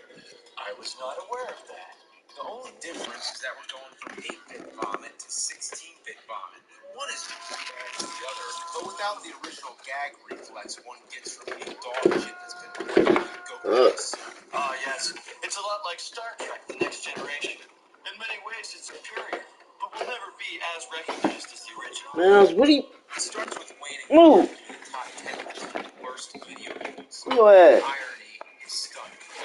In this game, Wayne's trying to replicate Move. to be able to play as both of them. That's like Bill and Ted with just Bill, or Beavis and Butthead with just Beavis. Wayne looks like a bobblehead. Your weapon is a guitar that shoots sonic booms, and the environment is once again constructed from different pieces of musical equipment. Instruments of all kinds, even bagpipes and amps that shoot lightning. You'd think by now they could have come up with a more original idea. Yeah, but monkeys might fly out of my butt. The voices are redundant. Every time Wayne gets an item, he says excellent. And every time he gets hit, he says not. That doesn't make any sense. No. He's saying not to. Usually the word not follows a sarcastic statement. It's like explaining it to Borat. This suit Miles, move. is not black. No, not has to be here. Okay. This suit is black. But whether or not these voices are used in the right context, it gets incredibly aggravating to have to hear the same thing over and over again. Maybe it would have been cute to hear it one time. Who thought it was a good idea to program it like this? Are they mental? Get the net. The controls are off. You can't shoot while ducking. You can accidentally jump up to a higher platform, and when you try to land on things, you have to be at the right angle or else you fall through. After a little bit of time, you start to get used to it as your brain begins to flick the shit switch and adapt to its bad controls. It's like a new pair of underwear. You know? At first it's constrictive, but after a while it becomes a part of you. But even after I've overcome the No, that bitch work. curve, still I can't pass the first level. Talk about non-linear. This level And is shit maze. left. I can't even figure out where I'm supposed to go, let alone survive. Well, I can't beat the first level, so I'm done with this game. Well, there is a code. I did not realize that. Russell, did you realize that? No. Shit. Yeah. Might as well put in the code and take a peek at the rest of the game. Away from me. Embarrassing. Oh, where's the... I said embarrassing. The second stage is at the diner. Apparently, either Wayne got Okay. shrunk down in size, or everything is giant. This doesn't have anything to do with Wayne's World. Did they think they were making a game of Honey, I Shrunk the Kids? And everything's alive. Coffee cups, donut men. What's going on here? Hey, Mr. Donut Head Man, who's trying to kill you? I don't know, but better not. Oh, that's not good. I'm not happy. Oh, They have to do that. And could you guess the Hey, you tripping? I don't want to get up. Okay. Remember that. Music in the stage is real familiar. Is this supposed to be Foxy Lady? It sounds kind of like it. Maybe they couldn't get the rights. Denied. It also has the all-time worst butchering of Bohemian Rhapsody.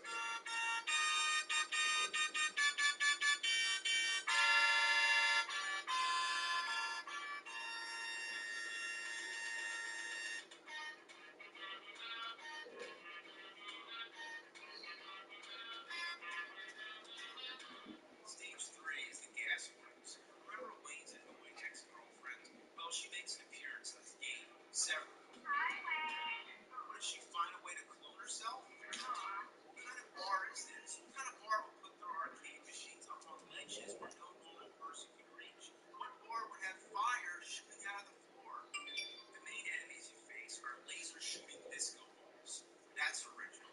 My favorite are the darts. It's like people are throwing darts and you're getting in the way. You wouldn't believe the boss. Seriously, take a guess who the boss is. A giant disco ball? No. A giant pinball machine? No. Some generic bar guy? No. The answer is Elvis. Elvis is in a Wayne's World game. Isn't that weird? It's just weird, man. It's weird. Could it be any more out of place? Doesn't Wayne's World exist in the 90s? What is Elvis doing there? Does he have to talk so damn much? The last level is a neighborhood that's been sucked into purgatory. Yes, I'm making that up. It's a bunch of homes floating in the clouds. How else would you describe it? The layout still finds ways to throw you off. What's blocking me? A pole that's in the foreground? Shouldn't I be able to walk behind it? A big shitter! That's all shitter! There's a deranged hockey player who doesn't even look like a human being. What is a human being according to this game? Someone with a bobblehead? Or someone who looks like some kind of cartoon monster? The last boss of the game. Are you ready for this? A gelatinous cube that swallows heart. Now this is funny because as random as it is, this cube was actually mentioned in the movie as an arcade game at Noah's Arcade. But I never thought in a million years I would see the gelatinous cube in a real life game. The ending is just another cutscene with Wayne and Garth. It's the same sort of thing you see between the levels, so it's nothing special. This game is only slightly better than the NES version, but both of them make you wonder, what were they thinking? You know what I'd like to do? Yeah, I know what you'd like to do. You'd like to find the guy that did it. Rip is still beating hard out of his chest and holding it from his face, so we can see how black it is before he dies. Actually, I think I'm gonna hurt him.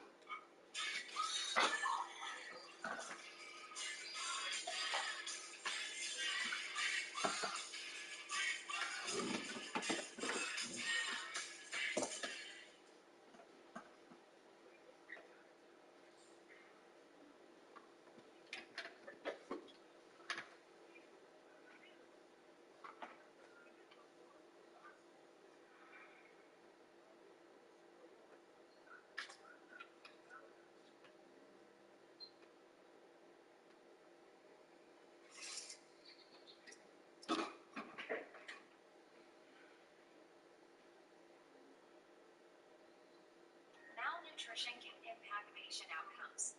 Baxter's IV macro and micronutrients help you nourish with confidence.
version 2 because all you had was this. Oh man. None of these inferiorities hampered the Game Boy's success, nor did the monochrome graphics. A lot of people say the Game Boy's in black and white, but really, it's more like 4 ugly shades of green. The screen has no light, so if you try to play it in the dark, you'll see nothing. You'd think it made a big sensation only because of the novelty of it being portable, and that it would soon fade away once the next thing would come along. But no, that didn't happen. And the competition was fierce. There was the Sega Game Gear, the Atari Lynx, amongst others. They all had color and lighted screens. But that scrappy little Game Boy kicked all their asses. It came out in '89 and wasn't discontinued until 2003. During its lifespan, there was Super Nintendo, Nintendo 64, and even GameCube hit the scene before this gray brick with puke-colored graphics finally died out. Also, as famously shown in Nintendo Power, a soldier in the Gulf War had a Game Boy that survived a bomb blast. The flag is still there. You can't stop the Game Boy. They were released in different colors, like black, red, and yellow. They even made one transparent. Nintendo Power made stickers, which are still on my only working Game Boy. And there was the carrying case, which looked like a giant Game Boy. A whole lineage was started, including the Game Boy Color, the Game Boy Advance, Game Boy Advance SP, which evolved into the DS and 3DS. But it's impressive how long the original Game Boy stuck around. And naturally, during that time, lots of add-ons were made, mostly by third parties. These range from practical to flat-out ridiculous. And that's what I want to focus on here. The point is, the Game Boy was a long-lived success, and here's the accessories that probably had nothing to do with it. The Super Game Boy was perhaps the most useful. It was technically a Super Nintendo add-on, an adapter to play Game Boy games, colorized, lots of color presets, and options to mix your own color combinations. There's color graphics and the ability to draw all over it. Total time waster, but how could you resist? Certain games were specifically made for the Super Game Boy with their own color design and first. But onto the Game Boy. First thing that comes to mind is the link cable. It's just a simple way to connect 2 Game Boys so 2 players can compete in Tetris, for example. What the fuck do I do? Do I make it on fire? Sounds cool, but you need 4 people, 4 copies of the same game, and the game has... This is one of the easiest puzzle games, though. Like, a lot of this shit I just figured out, just playing. I wouldn't miss stumped like, what, 5, 6 times on the whole game?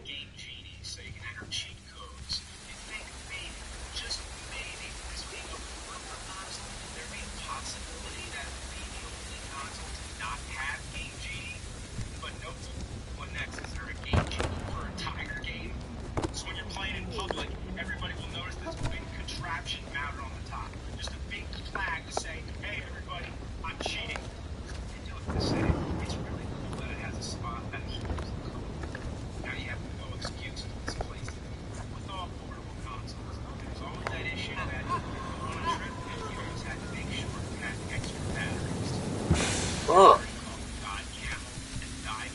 How the fuck?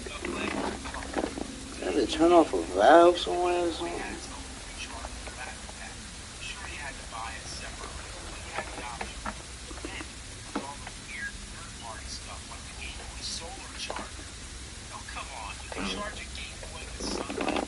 Still gotta turn off a valve or something.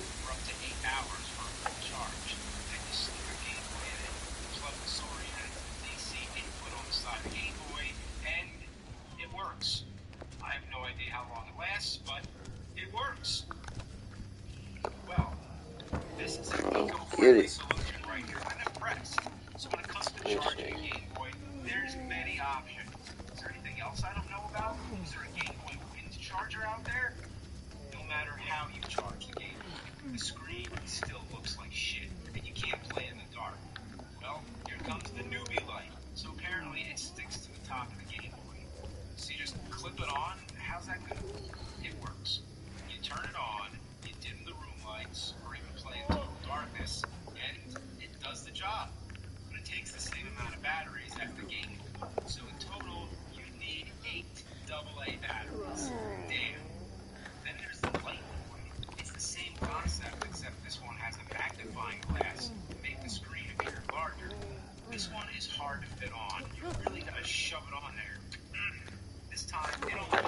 Jordan. batteries, but the light isn't working.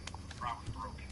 Then there's the light magic. There must be hundreds of these things. It's Jordan. the same exact thing as the light boy, but it attaches to the Game Boy. You hear me? He's how I did. The way he threw his. It's a nice way to boost the visual appeal, but why not just make a new Game Boy model with a normal Look. screen like everything else? Jordan. These That nigga. to try to This is top what. the other. This one, called the Handy Boy, was released by STD. STD? Who in their right mind would name their game company STD? Oh shit. Wow, that just whatever, it sucks. That really sucks. I know that.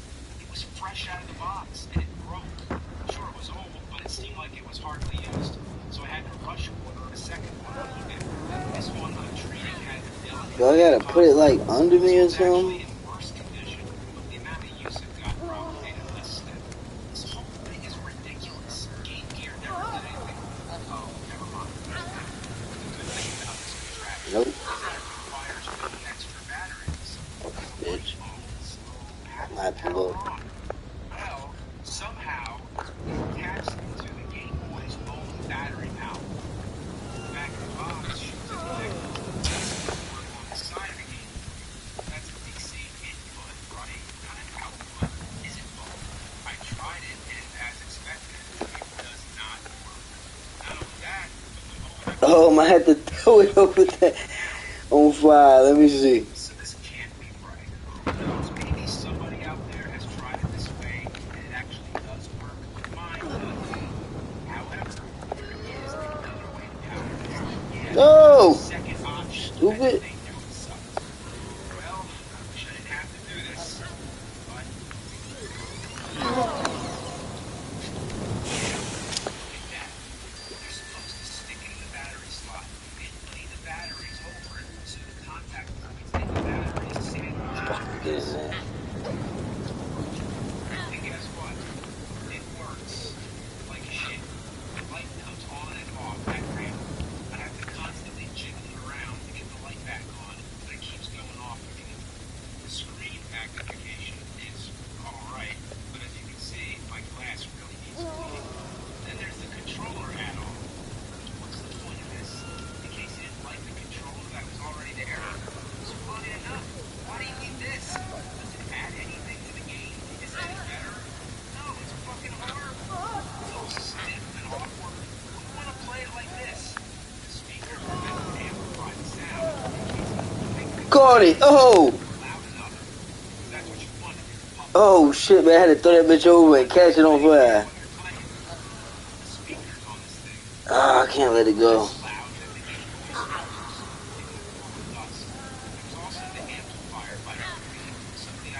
Oh, I gotta do this shit twice.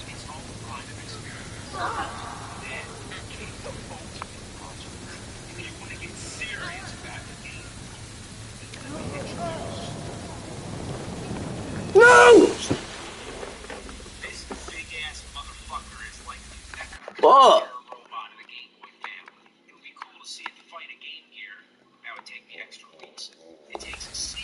Oh my god, I was right there. I had the bitch on fire.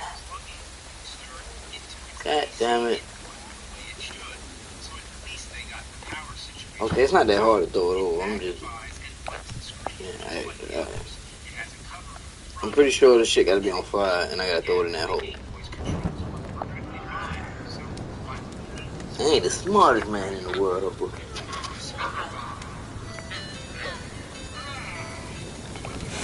Shit. There's a cartridge compartment on the back just for convenience. You can hold 4 games. 3 games. 2. It holds only 2 games. Overall, if you didn't like how lightweight and convenient the Game Boy was, and the portability is not something you find appealing, and you wanted something more bulky and awkward, then this is for you. Then there's the Game Boy camera. Got it. That's right, a camera. One more time, let's go. And there's no complicated installation. You just Got it. pop it in like any Game OG Boy style. and snap a picture. Ah. There's no way this would work like This shit cooking though. I knew this what it was. It works. Yep. This is selfies before selfies. You can save your pictures to albums, you can mess around with them, you can even play built-in games like this Space Invaders clone. Yeah, it's the most basic game you can possibly play, but hey, why not? For some reason, it has a suicide button that blows yourself up. Then there's all kinds of weird random games. Ah, what the hell is that? The more you play around with this, the more strange things happen.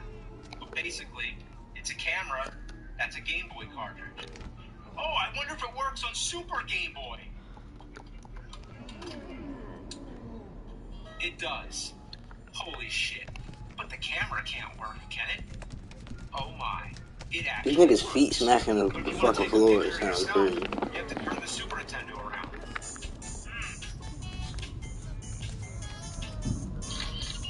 The bottom line, it could be done. But hey, look here. I can decorate my face.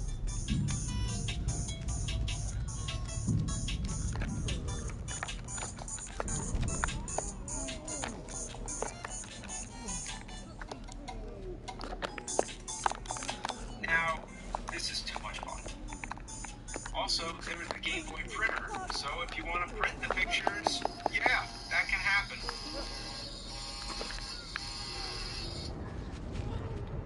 Wow. Lots of these Game Boy accessories are rare. Some of the ones that I couldn't get my hands on are the Game Boy FM radio, the Work Boy, where you can plug in a keyboard and turn the Game Boy into a personal computer, just in case you didn't like using a monitor. Then there was the Hudson Soft Kiss Link, which allowed you to connect the Game Boy to the internet and download exclusive gaming content from Hudson's website. There was the Barcode Boy, which was a barcode scanner with games included, where you unlock certain features by scanning barcodes found on cards and merchandise. There was the Game Boy Pocket Sonar, so if you bring a Game Boy on a fishing trip, you can detect fish up to 65 feet underwater. Game Boy Color had a mobile phone adapter and a sewing machine. I repeat, a sewing machine. There were also Game Boy shoes. Big platform shoes with spaces to fit your Game Boy Color. Why the It fuck? looks so fucking awesome. Then, top it off, the grand finale. I'm not even emotionally ready to tell you about this. So just sit back. Here it is. The Petty Sedate. This thing was intended for hospitals to help children relax when they're about to be put under for surgery or medical procedure. Essentially, it's a pair of headphones that you plug into the Game Boy. You can probably plug it into any portable gaming console, but more importantly, it has a cup that goes over the child's mouth and releases the sleep gas or laughing gas or whatever it is they need. So it's the only gaming peripheral I know of that gasses you. Imagine being sedated while playing fucking Dr. Mario. What would that be like? Oh my god, I was gonna make up a bunch of fake shit at the end, like the Game Boy Dog Turd Collector. But nothing I can make up can top this. And this thing was real. I mean, it didn't get released, but it was invented and patented. The Game Boy must have been the most multi-purpose thing in existence. Astronauts actually took it into space. It could withstand bone blasts. You could take photos, print, sew, find fish, get sedated. I want to be sedated with the Game Boy. I want to be sedated with the Game Boy. Bam, bam, ba, bam, ba, bam, bam, ba, bam. I want to be sedated with the Game Boy.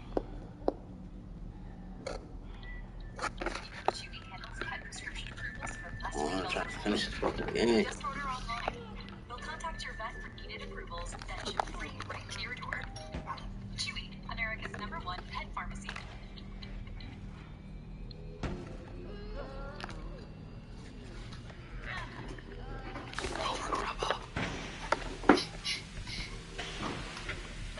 Oh my god. The fuck?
replacement for the Apple II computer. I've heard that there's nothing much to this game. Shit, It's just a man. Pac-Man clone. Look at And this it shit probably right means that here. it's a game that's very similar to Pac-Man. I was wrong. By clone, they meant an exact copy. It's Pac-Man. Have you played Pac-Man? Then you played Taxman without even knowing it. That's not what I'm here to talk about. I'm here to talk about something that I've feared since the beginning.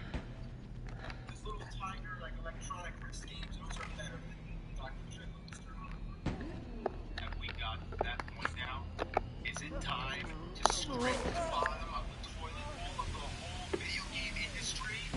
Yeah, it's time to talk about Tiger games. Since the advent of video games, the idea of portable games was a novel concept with the Nintendo Game & Watch series. Everybody liked the idea of being able to bring a game with you wherever you go. There were many examples, but none so common as the Tiger handheld games. They used the most primitive technology possible. Graphics, if you can even call them graphics, That's were that like shit. this. The background is a fixed image that's printed onto the console. In front of that is a clear screen, kind of like an animation cell, with a bunch of static images that represent all the characters and objects. These images light up individually to simulate the illusion of movement. It's sort of like a calculator or a digital watch. I can't think of a more crude way to make a video game. Of course, you don't need technology to make a good game, but these were all ungodly. But that didn't stop these games from flooding the market. They were everywhere, and everybody bought them. Everybody I knew had at least one of these things. On the school bus, people were playing them. At lunchtime, everybody was swapping them around and playing each other's games. It was like chicken pox. We all got it. It was the cheapest option for a handheld game. You could find them at any store. They were convenient for birthday presents, and each one was its own individual game. You didn't need to get any other game cartridges to play on them. And all you needed was 2 AA batteries. The Game Boy, on the other hand, was more expensive, needed 4 AA batteries, and you'd still need to buy games for it. Tiger was like the poverty version. For a lot of us, it was either this or nothing. Like the poverty And nobody version. minded. These things brainwashed us. They had colorful artwork that looked way better than the shit that came on inside the screen. It somehow gave you the impression that you were holding an arcade machine in your hands. The commercials made them look awesome, but really, they were garbage. These games were so mass-produced, it was like a swarm of mosquitoes sucking our blood, and we all got bit. The most shameless part of it is that these games tried to be more than what they were.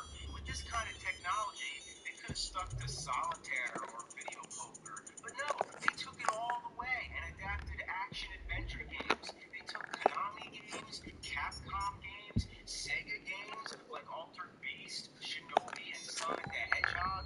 Any video game franchise ended up butchered on one of these things. Any licensed product, movies, TV shows, this Tiger got its claws on everything. When you adapt a well-known game, everybody knows what the real game is supposed to be like. You have something to compare it to. The difference is night and day. But hey, the idea of playing Mega Man 2 on the go, why not? Mega Man using a gun instead of his arm cannon? Sure, I guess somebody just looked at the atrocious cover to the original Mega Man and thought, okay, he's got a gun, put it in the game. And how about running out of ammo? Have you ever wanted to play a Mega Man game where you can run out of ammo? Well, this is it. Street Fighter 2.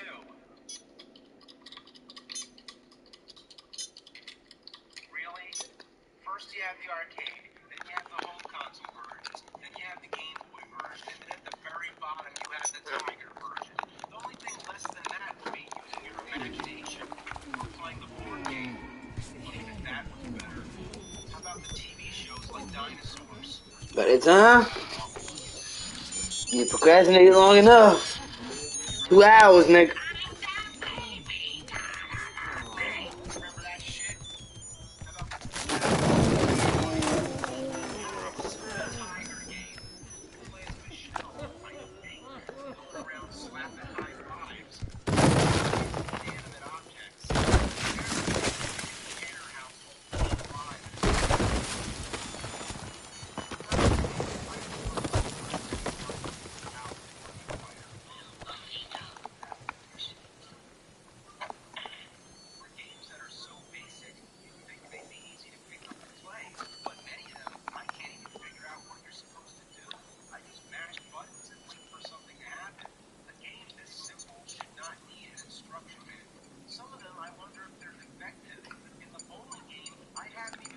Don't tell me the game's over. The ball goes straight for the pins. That disappears. It's panning out. I think I beat it.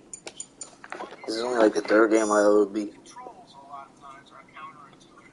Anybody who's played a video game knows that the D-pad controls your movement and the buttons perform actions. With Tiger games, Yo, the screen's panning out. I think it's a wrap. the width is up or down on the D-pad, while the buttons on the right are Yep. up, jump right, That's it. the sword, which is actually a throwing gesture. What a fucking good game. Nails rescue range and that jump hit combo. And on the right, to move, it's just one big button that says forward. Yeah, look. Had some kind of quirky control when they Over. What a good game. half of these games, the controls barely work at all because they're so fragile and don't need Wow, I rarely beat games. they're hard to record. It's almost impossible to see the objects on the screen without careful lighting, and the glare makes it even worse. So there's nothing good about this game. I don't really understand the ending, but Nintendo Game Boy release revolutionized portable gaming.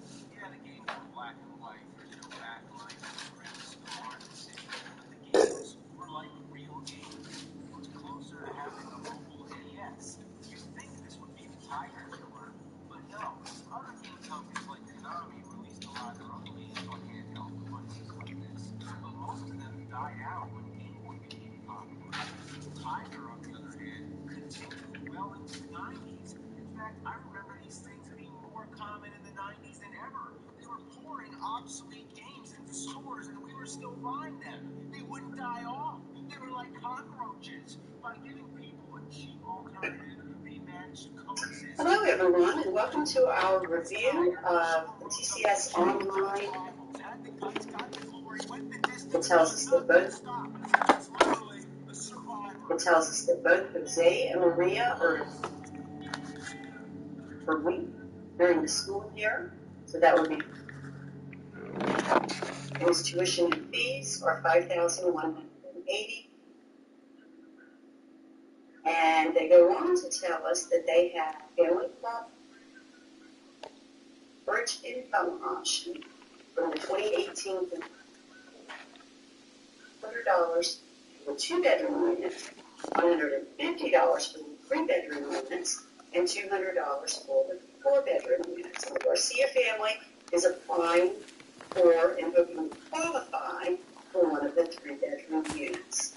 Okay, all very important information here.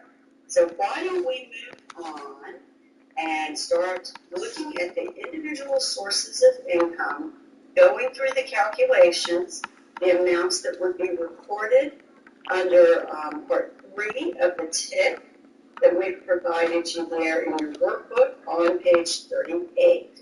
So first off, the business income. Okay, we talked about this when I was reviewing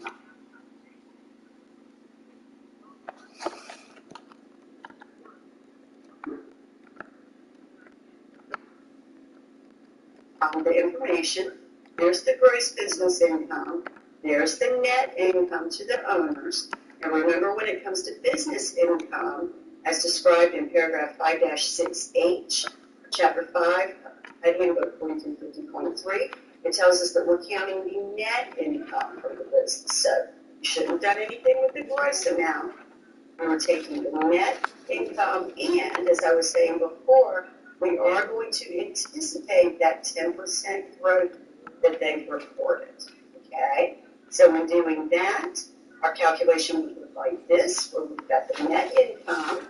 If you multiply that by 10% or 0.1, that's going to give you $2,451.50, which again would be added to the current net, or the net from the previous year, to give you a total of